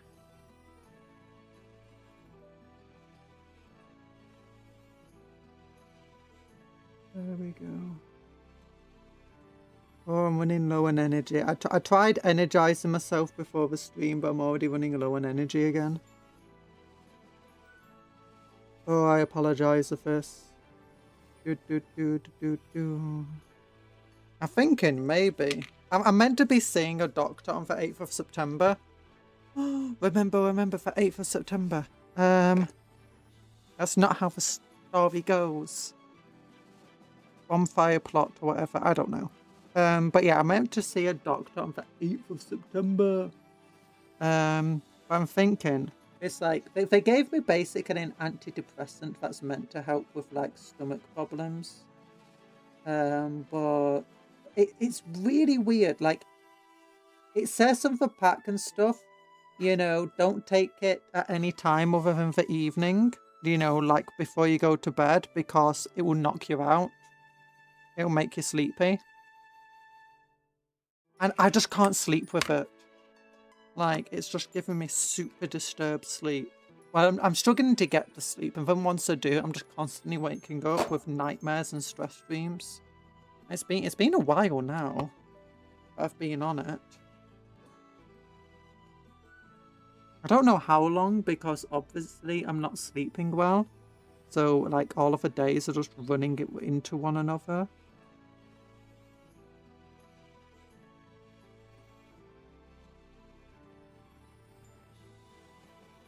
Ooh, I can hear thunder.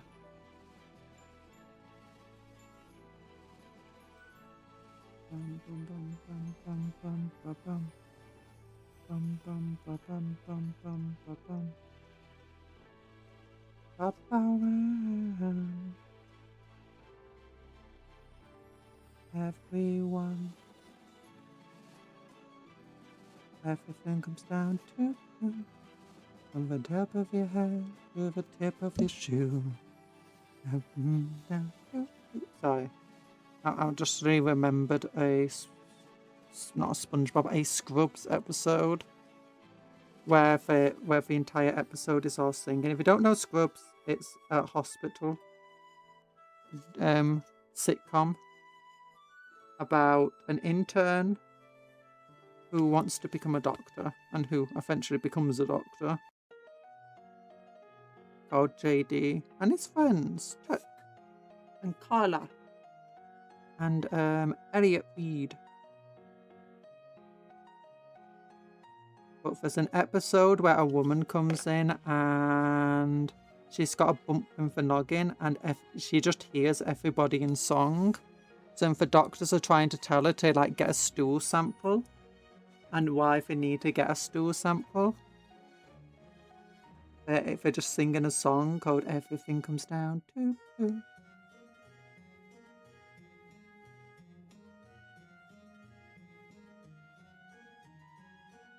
There's also a song called "It's Sky Love," which is all about the bromance between JD and Turk.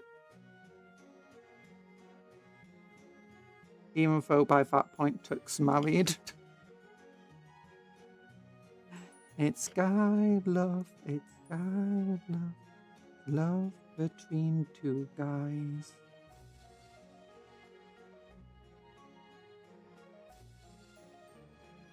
Do, do, do, do, do, do, do. Everybody loves. Oh, that's one of my favourite episodes of anything. I love Scrubs. Scrubs is amazing. If you've never watched Scrubs, go and watch it. It's got Dr. Cox in it. The actor was in Platoon, and he was in a bunch of other things that I can't remember off the top of my head. He's usually a comic actor, but he also does some serious stuff. Amazing. It's also got Dr. Kelso in. Also amazing. I think they're making a new series too. I don't know if it's out yet or not. I've been following it too heavily. And it's got... Honestly, if you've not watched Scrubs, go and watch it. After the stream, go and look up Scrubs. It's on Disney Plus if you've got Disney Plus. If you don't have Disney Plus, you know, it's an ancient show. I'm sure you can find it. Well,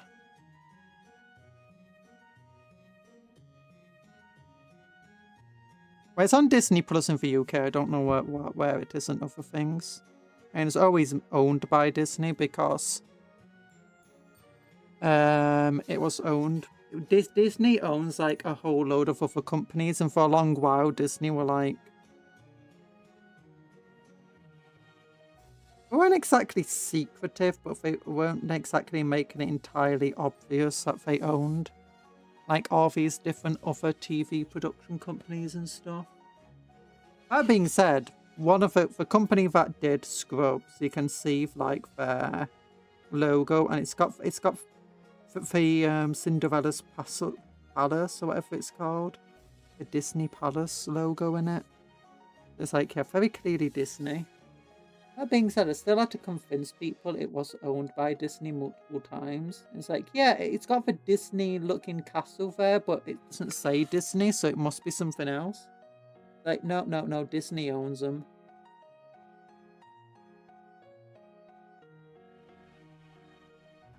You can use Google.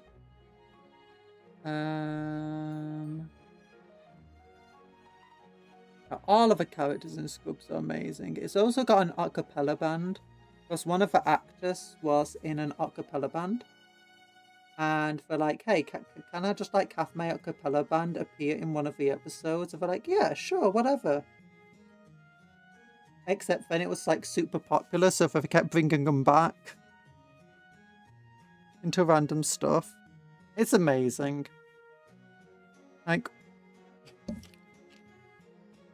you know, when you give people the freedom to just do whatever they want, sometimes you can just get amazing stuff out of it. You know, it's like the Yu-Gi-Oh dubs. They're absolutely insane. Yu-Gi-Oh GX especially.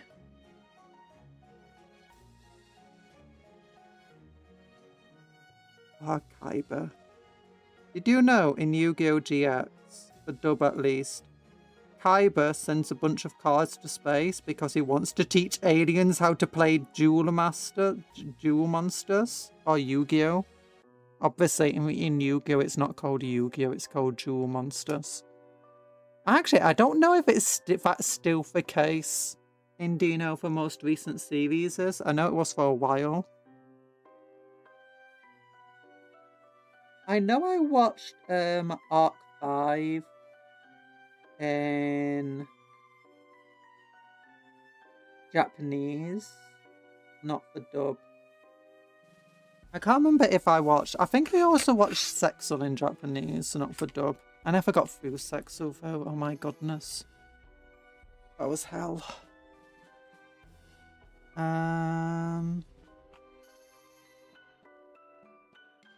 Okay, I think I've done all of the parts that are meant to be black now.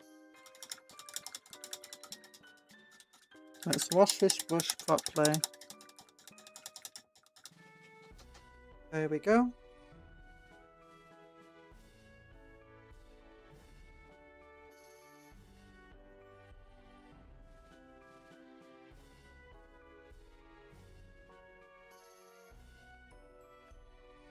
Do. And I'm gonna lean back a little bit. I'm gonna lean back. Ooh, my back. Just take a little bit of a rest because my dizziness. Oh, next week. What's coming next week? Goliath v Escher. Show. That's very cool art. If you don't know, Escher and Goliath and Necromunda hate one another. They've got a long-standing rivalry. Escher is basically mostly women. Goliath is mostly men. And both of them take lots of stims and chems. Although Escher is basically the big chem producer in Necromunda. And stim producer. Oh, they got crocodiles! Oh, they got doggos with mohawks. Yeah, this is Escher. This is Goliath. I do think the Escher gangs are all female. I don't know about if they have, like, outside of the, you know, the fighters, if there's, like, males within Escher. I imagine there must be some. Blackheart, Claws of a Maelstrom. Can we get a Uriel book as well, please? Is it called Uriel? I forget his name. Prince Uriel. I don't like how they've changed this up. I preferred it when you had all of the different things up here. Xenos armies. Oh, it just means I have to do more clicks now. One more click. What is this on about? Actually, it's two. No, it's one more. There's one more. There's more searching. Where is he? What's his name? You know, I'm very bad with names. I forget what people are called. You got Eldrad. You got those things. Yeah, Prince Uriel, this dude. The Corsair. Yeah, can we have a book about him and Karseth, please?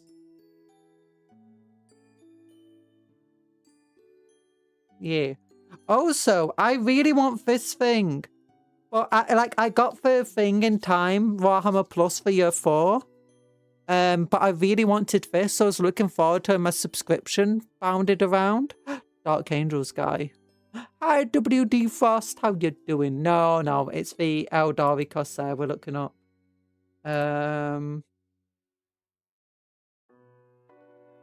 Because when he came out at the same time as Horan Blockhart over here, and they were in for Masters of the Maelstrom or whatever.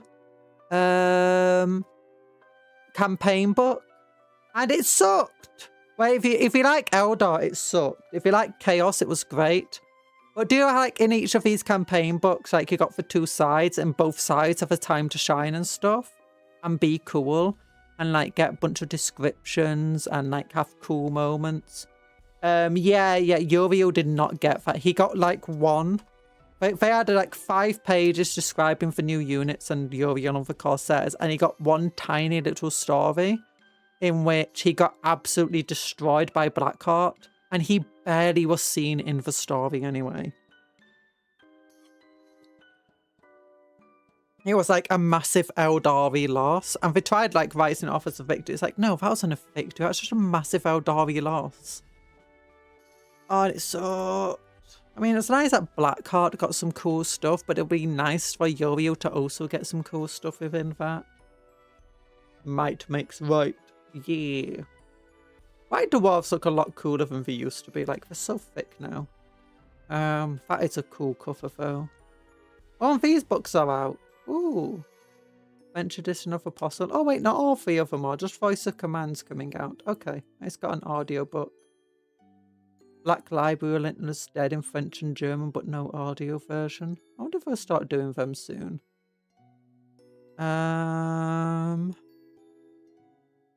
Yeah. But it's nice for Uriel to get a book. Like, I want to know what he's been doing since he basically died and came back. You know, it'd be cool. Eldar doing anything good in lore? Could it be my Eldar? Oh, how do you think that not Astra Militarum, the Agents of the Imperium are doing? It's still getting punched up. Temporarily out of stock. Oh yeah, we need to check what things are coming out of stock now, sold out for Rhino. In fact, that's just being repackaged, I believe.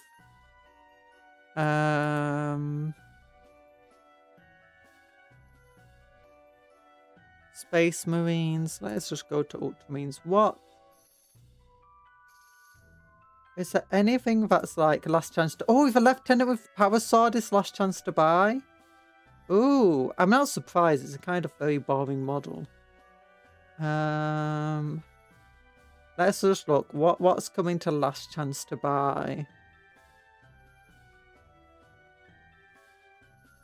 I know that it looks like we might be getting a new librarian.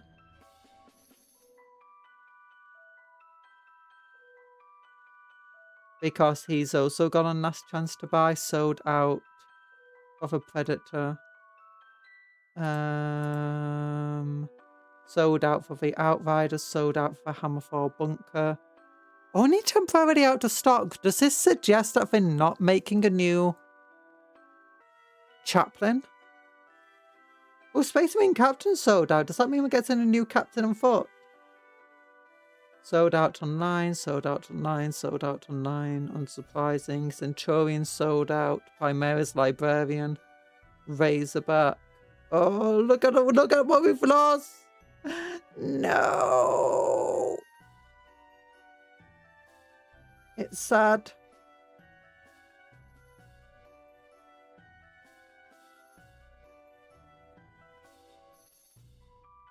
I just really hope we're getting new replacements for some of these vehicles. Like, we don't really have another flying transport. We don't have another artillery piece. We don't actually have another infantry anti-tank unit, do we? Because the Desolators are definitely not a decent anti-tank unit. I guess, but we don't have a long-range one. We got for Graphis and for Terminator. Centurions are always a little weird. Razorback we got for Impulsor. Rhino, we don't have an equivalent to for Rhino or Primaris. I do wonder if we're going to get a Primaris sized Rhino now.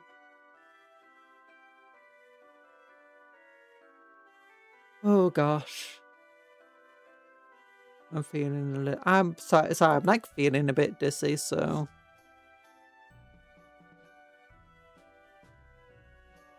I need to take a little break from looking at the models.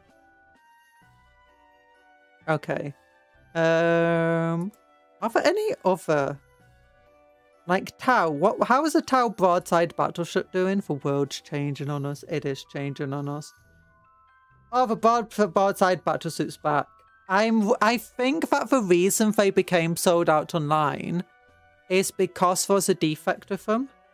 If you look at the sprue here, can you see where you got like this hole here and a hole here? I can't remember which piece it was, but on one of... So you got your hole here, but then you got like this other one here. Where is it? Indentation. I had 2 broadside battle suits, and on both of them, I think it was this piece here. Instead of having an indentation there, the box went, instead of inwards, it went outwards. And that is an issue because these missile parts here are meant to go on each side. It prevented it. And because it's a super thick piece of plastic, it's very hard to get rid of. And then you ask for a replacement piece, and they send you a new broadside battlesuit that has the exact same fault. So I imagine it happened, the reason they became sold out online is simply so that they could fix the mode and, you know, potentially destroy all the parts where they had gone wrong. That they had in stock still.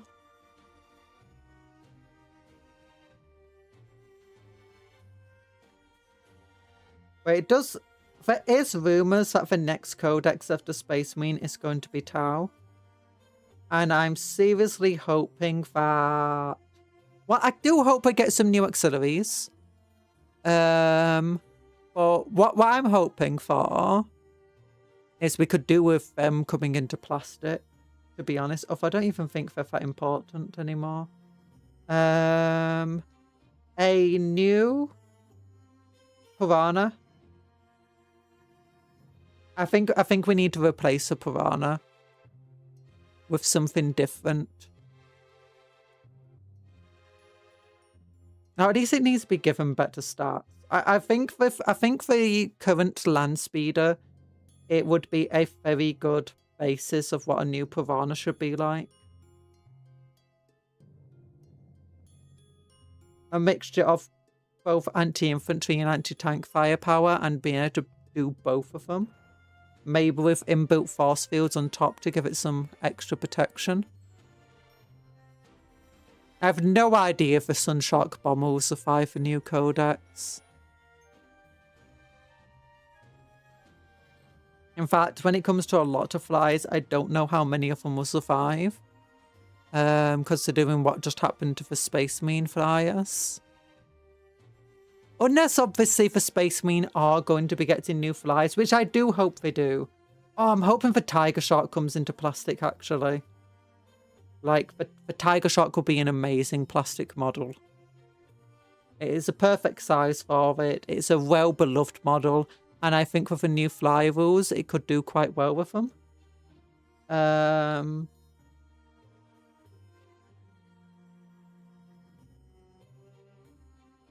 Yeah, and we could do with a new Ethereal as well. There's definitely a lot of Tau models that could be replaced. But bring back that Ethereal who was actually good in melee. Time to rest. Time to rest. Yeah, that's what we're doing now. I've painted all the black parts of the model now, so I think the next parts I'll do is the yellow, eventually. Maybe not today, though. Maybe not today.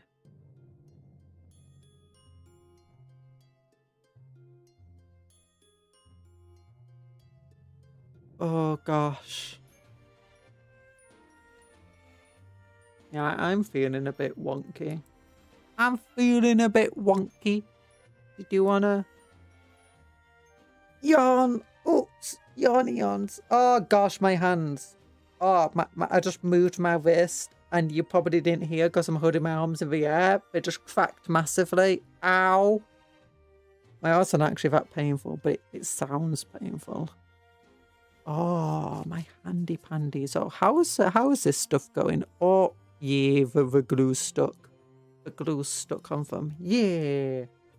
A new tank for Space Marines rather than 3 separate kits and a new fly would make a pretty okay seasonal box. The things I think we're getting new is the Eradicators with Heavy Bolters and maybe an Onslaught Gatling Cannon. I think having an individual release of them is probably coming. Vanguard Veterans as well, individual release. We know that we're getting a Space Marine on bike, and Space Marine Captains on bikes, new units, which are fine. That sounds pretty cool. Cupcon takes a critical hit from my own body. No! That happens all the time. Oh my gosh, I just realised. But for dinosaurs almost as big as a Votann carrier. No, well, Votann carrier, they only carries tiny little guys. Tiny little guys, tiny little McDonald's peoples.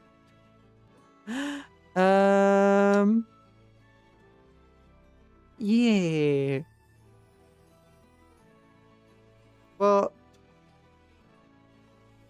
what do you think? That's what we know. We're getting foes new.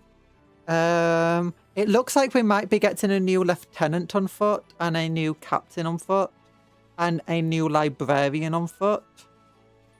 Potentially. Either that, and I'm hoping we're getting a new chaplain with jump pack. Because if we have to buy... Because for orcs, it absolutely sucks that their Pain Boy, their Big Boss, and their Knob with Banner are all trapped behind one 60 quid kit, where if you only want one, too bad, you've got to get for 2 others as well. Because the Apothecary Biologist sucks that you have to get him, and for Judiciar as well. Why do they have to do it like that? Why? The cool models. Just make individual versions, please. So I'm hoping for those models aren't just going to be stuck behind that type of thing.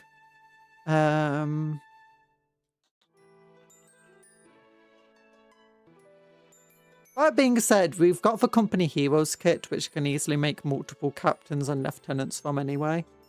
Well, I'm imagining that we're going, like, the Orcs are getting the new truck. I imagine Space Marines will be getting a new vehicle too. And I'm hoping they're getting, like, a... We don't need a new Predator. We've got the Gladiators. The Gladiators are perfect Predators equivalents. What we're lacking in Space Marines is any artillery piece. And basically siege warfare materials. And we have the Imperial Fists. And we have the Iron Hands. Both of them love their siege warfares. In fact, Whirlwinds have been mentioned very recently with the Iron Hands character. The new one. So what we need is like a new Primaris kit that can either be built as an artillery piece, you know, indirect fire, or close range, you know, super heavy tanky thing. Whirlwind and Vindicators, yeah, we need an equivalent of them. And it would also be nice to get a replacement for the Storm Raven. As much as I do like the Stormhawk Interceptor and, you know, Gunship, I don't think we need a new version of them at all. But when it comes to flying transports, especially like for Storm Raven is such a beloved model because of its ability to transport. Well, because of just how much firepower it had, it's a flying brick. It can transport a dreadnought as well as a squad of infantry. If we lose that and don't get a replacement for it, or, you know, something that has a similar role, that would suck so much. We need it. We need a new one. I don't know if we'll be getting that with the new codex, but it would be nice to. The issue is just we're losing so many models. Like, especially like with the Primaris Captain, Lieutenant, and Librarian all at the same time. It would be really weird to get all three of them replaced at once, along with everything else we know that's coming. I generally think GW wants to move aircraft entirely. They can incorporate them and have before, but everything they've done has been so unpleasant. Aircraft have never been super good. When they first came out, everyone needed a 6 to hit aircraft, but aircraft always needed, well, they had the similar rules. They needed to move a minimum of 20 inches, and they could only pivot 90 degrees. So they had to go off a board and come back on easy. And back when you only had 48 inches boards both ways, it was very hard to actually play the aircraft. But you could only hit them on 6s unless you had anti-flying or anti-air on your weapon profile, in which case you could hit them normally. But this just meant aircraft were incredibly overpowered, especially since they weren't massively pointed. And since that, basically since their inception, they've just ranged from being absolutely terrible to being way too overpowered. But on top of this, the aircraft never sold super well because there's 3 major reasons. They're massive models, like they're bigger than your average tank. So they take up a lot more storage space for Warhammer and, you know, for shops and stuff. That's not good for them. But because they're massive models, they're hard to transport, they're hard to build, they're hard to paint. Like any tank is. And then you never know if they're going to be good or if they're going to be bad in any given edition.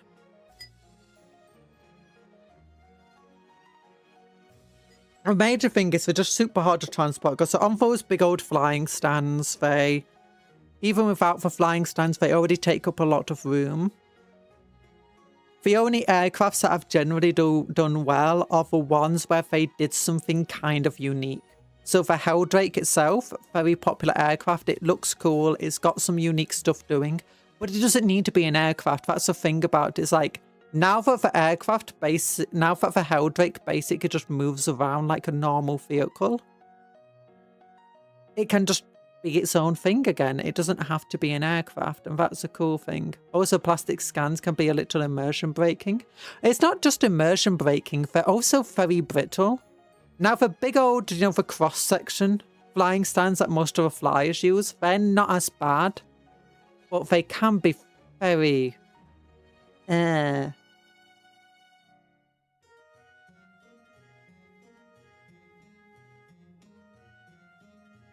Also,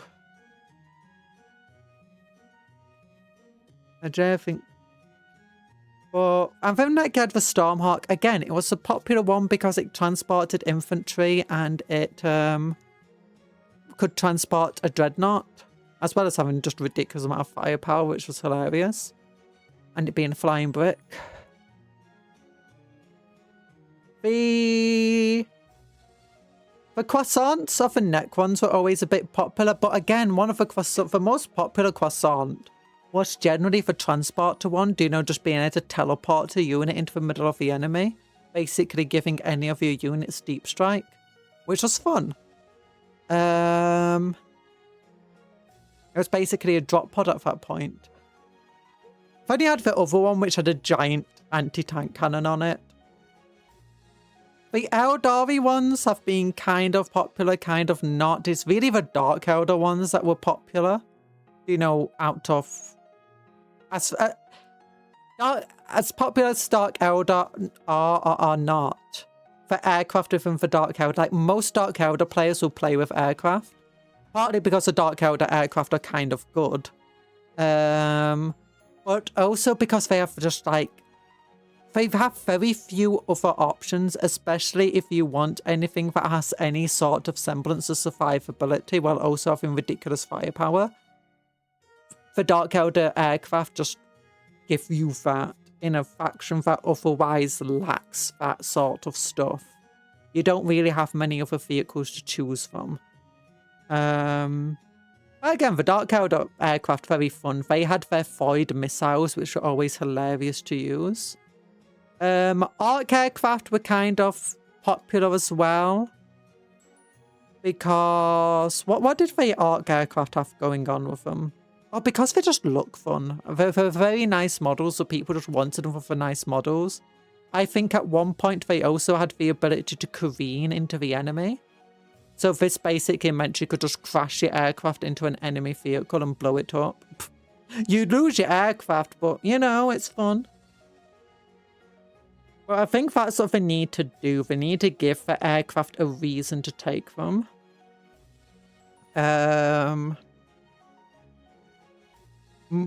Which is just morphing from being kind of good or kind of bad. Whether it's because the design is just really funky, so people like it, or just because it does something a bit unique. So, yeah.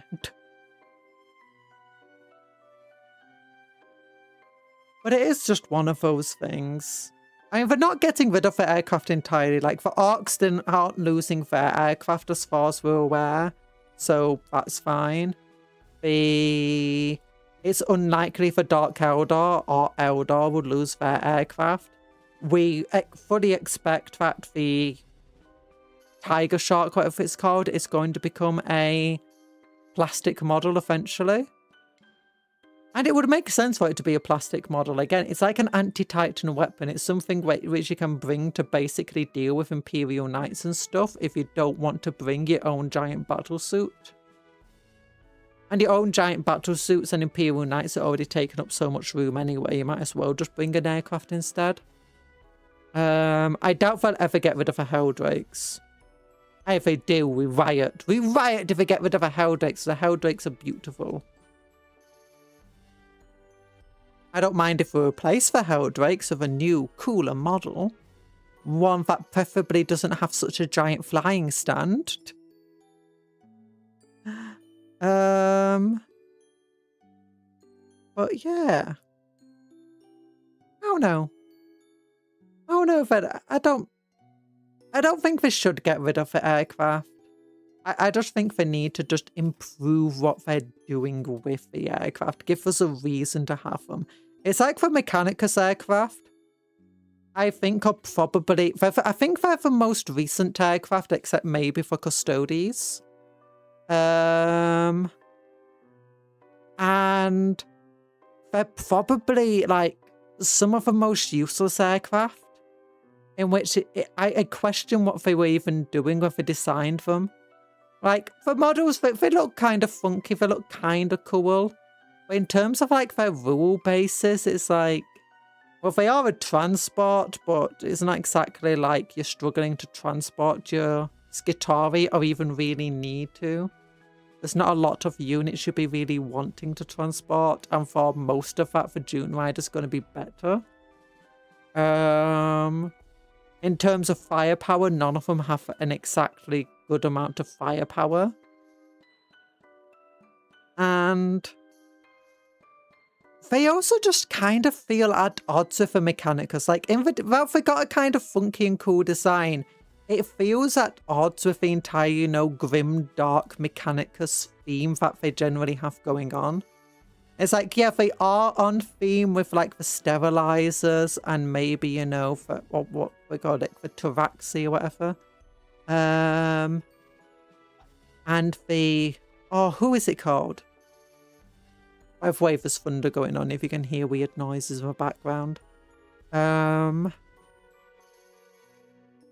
Oh, the Sulphur Hounds. Yeah, the Sulphur Hounds and stuff. It kind of is on theme with them to some extent. But I don't think oh gosh, the thunder's really going crazy. Apparently my cat's outside. Don't know why my parents let the cats out when they came back. My goodness.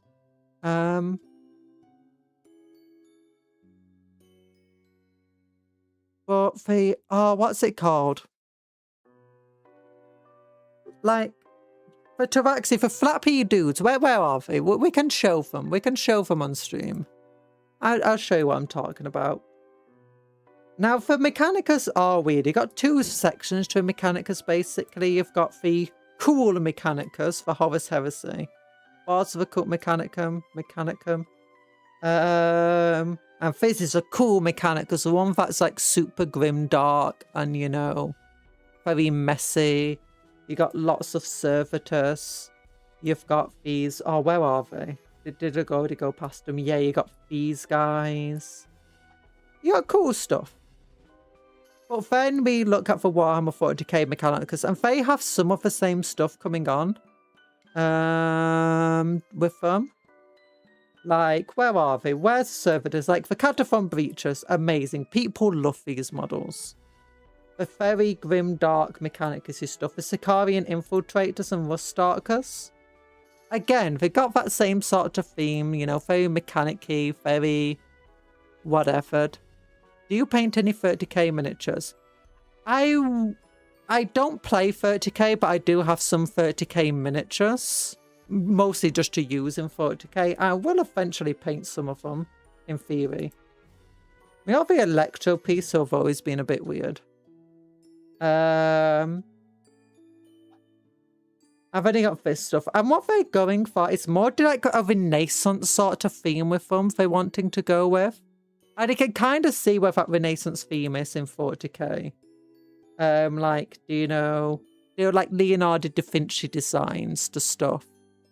And you can definitely see it once you get to things like, you know, the Sulphur Hounds and stuff. They look like kind of like Renaissance gun cavalry. Well, they still keep that grim, dark aesthetic pretty well. Then you get for these guys, you know, for Icarus winged things. And I think these are a bit diversive. I still think these are very fitting with Warhammer models in general. With the themes of the Mechanicus in general. Like, even if you threw them into 30k, these would still fit in pretty well, I think. But then you compare it to the Flyer, and it just loses so much. And it's a 74 quid model, and it doesn't do much in the game.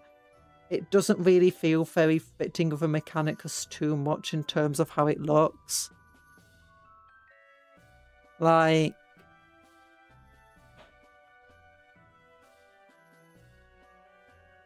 How come they don't have Dark Mechanicus miniatures? They do, technically. But just not in 40k yet. And not really in 30k, there's not many 30k miniatures. Ultimately, it comes down to demand. The demand for Mechanicus is not the largest as it is. And the demand for Dark Mechanicus is even lower. Like, there is a demand there. It's just...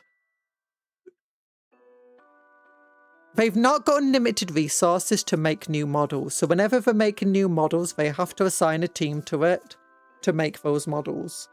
And do we assign a team to make some new Dark Mechanica models, or do we assign a team to make more 40k models that would definitely sell 10 times as much? Or Space Marine models, sorry. Or do we assign the team to make the new Guardsman Steel Legion models? Or do we assign it to make the new Exodites? Or to make some auxiliaries of a Tau? Or to refresh one of the other Rangers? Or the Age of Sigmar models? Or to do some of the Lord of the Rings stuff we need to do? So ultimately it becomes down to, it's not a top priority for Games Workshop. The longer time goes on, the more it will go up the priority list. But it's just not really the top priority for them. Yeah, 74 quid for a kind of terrible. And this is the issue. Like, most flyers are expensive because they're absolutely massive models. And because they're massive models, they're hard to use. And it's like, okay, I like the fact it's got these weird funky legs on them. And I can kind of see the Mechanicus themes to it. But it just seems so off theme with the rest of the Mechanicus. Even when you put them next to the sterilizers here. I mean, the sterilizers kind of bridge the gap between the other Mechanicus models and these things. And while you can kind of see this sort of Renaissance era theming going on with the Mechanicus, it's not a super strong theming, and they could very easily go away from it without anyone really caring or noticing too much. Also, literally, if you want to see why Dark Mechanicus isn't very...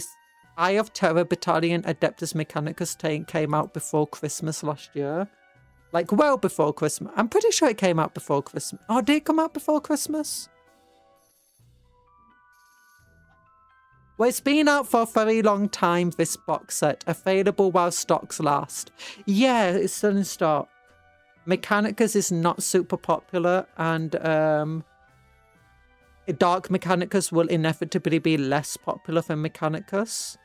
Vashtor is not a model that sells super well. And he's basically your big Dark Mechanicus model currently. So it's basic. As much as people talk about wanting Dark Mechanicus, if you want Dark Mechanicus, you need to be effectively buying more Mechanicus. Buying more Chaos. There's also, I don't know if all of the Chaos sets have sold out yet that came out. Let's look. If the Chaos sets have sold out, the Iron Warriors, I think the Iron Warriors Combat Patrol sold pretty quickly. But do they still have the Red Corsairs one? Okay, I think they finally sold out of the Red Corsairs one. But yeah, they took a long while to sell out of it. And when you compare that with some of the other things that they've sold in the past, you can kind of see why, you know, if Chaos models aren't super popular, and if Mechanicus models aren't super popular, or even less popular, then Dark Mechanicus is... I mean, it could be popular, but then you got the Chaos Knights. And it's like, there's a reason why Imperial Knights have been getting for new models and Chaos Knights haven't. Like, the Imperial Knights have gotten for new Destria, they've gotten for new Defender. Chaos Knights haven't got anything new. And this is something that you can play also in 30k. And this, again, is another Dark Mechanicum thing. In fact, you still got the Knight Despoiler in Forge World. It's not coming to plastic fully yet. I did think that would definitely be something they'll put into plastic. It's a very easy model. Oh, we need to release another Imperial Knights model. Or Chaos Knights, sorry. Let's just release a plastic upgrade sprue and split the box like before, the Knight Ruinator one. Like we did with Imperial Knights. But it's fine. But there is some Dark Mechanicum stuff. If you go to Horus Heresy over here, Forces of the Cult Mechanicum, go to the Mechanicum. A lot of these models can be used if you want to do a Dark Mechanicum model, but here we go. This is a Dark Mechanicum model as far as I'm aware. And I think some of these other things are more dark than they are, you know, not dark. I absolutely adore this model. It's beautiful. If you ever want like an alternate tech beast. And as far as models go, it's 30 quid. So it's like, what, 5 quid more expensive than just buying it normal tech beast. Or some really cool Forge Road model. But there are other Dark Mechanicum stuff. If we go Horus Heresy again. Legions Imperialis, Dark Mechanicum over here. Here we go. These are Dark Mechanicum specific. If we ever do get Dark Mechanicum stuff, the thing that we're most likely to see is potentially these things getting released in full-scale plastic.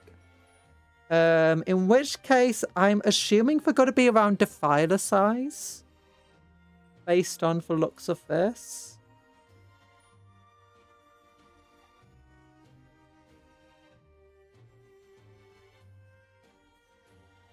I'm not entirely sure how big they're meant to be. Like what size base are they on actually? That would be a good way to tell this. 60mm round basis. So they're pretty big models as they are already. And let's compare it to, we got these big old knights here. What size bases are they on? 60mm round bases again. Ooh, actually, I don't know if we'll ever get them in plastic. We might get smaller versions of these then. These sort of things. 50mm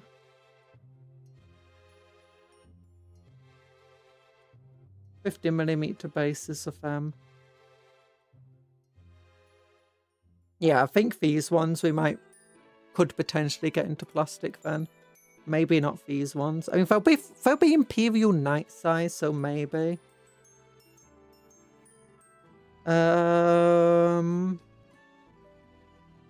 Other than that, if they were to release Dark Mechanicum, what I imagine they would release is basically just a Dark Mechanicum Codex. And they'll just basically say, hey, do you know all these for Cult Mechanicum stuff? Yeah, from Horus Heresy, yeah, you can use them in 40k for your Dark Mechanicum. And then maybe, there are a couple of cool units. Well, actually, no. I was about to say there's some cool units that were described in some of the books about whether Dark Mechanicum did appear. But I've just realised, no, they're not that cool or unique. They're literally just the Skitarii Rustark as the infiltrators, but using chaos magic. So yeah.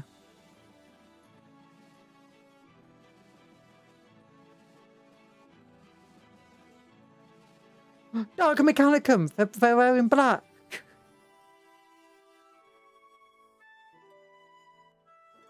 I could see, though, if they did release a Dark Mechanicum Codex, that the Iron Warriors might become a separate thing from the Chaos Space Marines Codex.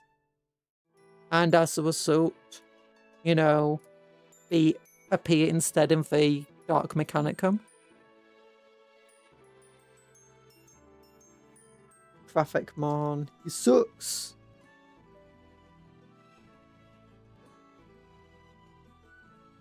I hope they do release these as separate kits one day. I'm really not a big fan of these mixed kits. Like, what if I want 2 Venom Crawlers but no Obliterators?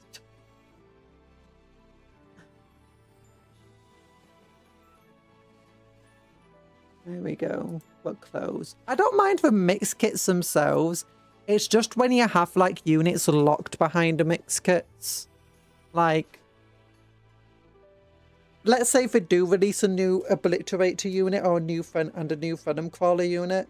Hey, you could buy them separately, or you could still have a mix kit there you could buy with unique scoops to them. That would be nice. Yeah, their runner splitting didn't give them a lot of product freedom, which is another reason they stealth discontinue stuff rather than reslice the runner. Ooh.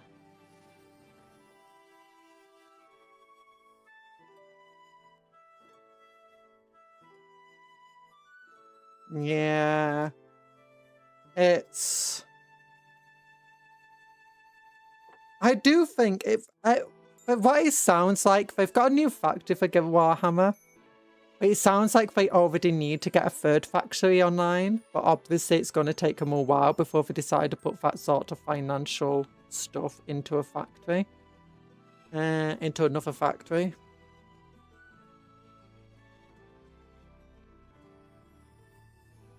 I'm also hoping that what they do is they look at, do you know those giant plastic models you can get? Well, not just plastic models, but do you know plastic toys?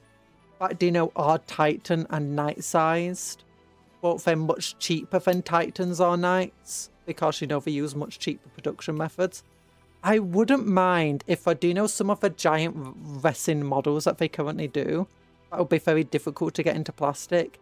If they decided to go into this cheaper, you know, type of plastic to make those models.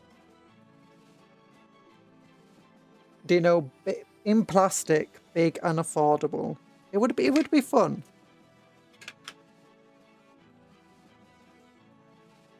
Oh, like, do you know, your Titans and stuff? And then what you can do, you can also sell them as toys in stores and stuff. And then people will be buying, you know, themselves some toy Titans. It'll be amazing. Like, everyone would want a, what's it called? An Imperial Titan with Kung Fu grit.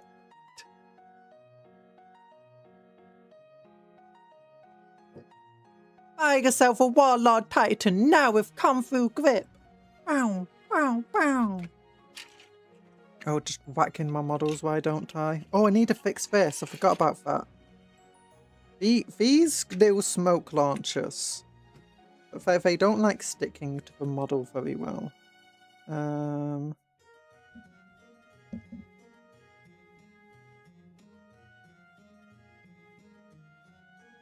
There we go. There we go. Okay. Well, it's now like 7 o'clock. If you've liked the stream, then please give it a like. We'll go over here. Image 6. We'll get up what am I doing next week? To be decided. Yeah, so this week coming up, I am basically... Yeah, I'm taking care of the house and the cats by myself for most of it, so... And because of not being too well, you know, I don't really know what I'm going to be up to doing each day. And there's a good chance I'd be like, all I want to do is to play Yu-Gi-Oh! I'm going to play Yu-Gi-Oh! That day. Or some days I'd be like, I'm actually feeling great. I'm going to paint some models. I'm going to make some Kriegsmen or something. I don't know. I don't know. So, I get this schedule uploaded tonight. And I'll probably just get the streams organised each day a few hours before each stream, rather than, you know, doing my usual scheduling 3 days with a stream in a row.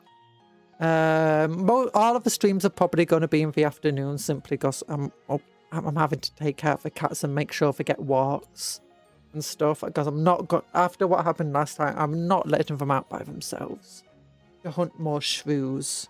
It was sad. Well, thanks for coming to the stream. Give it a like if you did enjoy it. I'll try to stream more this week. There's no guarantee on each day that I will be streaming that day, though. Hopefully there'll be another short out. I'm thinking about making some scripted Yu-Gi-Oh! Shorts as well. year about like my favorite non-archetypes. So thank you for coming to the stream. But oh wait, I've not done the big love hearts. I've not done the big love hearts. Big old love hearts. Yeah, big love hearts to you all. Yeah. I'd have a good rest of your day. Work hard but play harder. Eat good food. Sleep well. Dream of cupcakes but don't eat for cupcakes as friends, not food. Also, take care of yourselves and be kind to others and vice versa. Yeah. Goodbye, everybody. Love you all. Do. Smash. Oh, gosh. We're silly over here.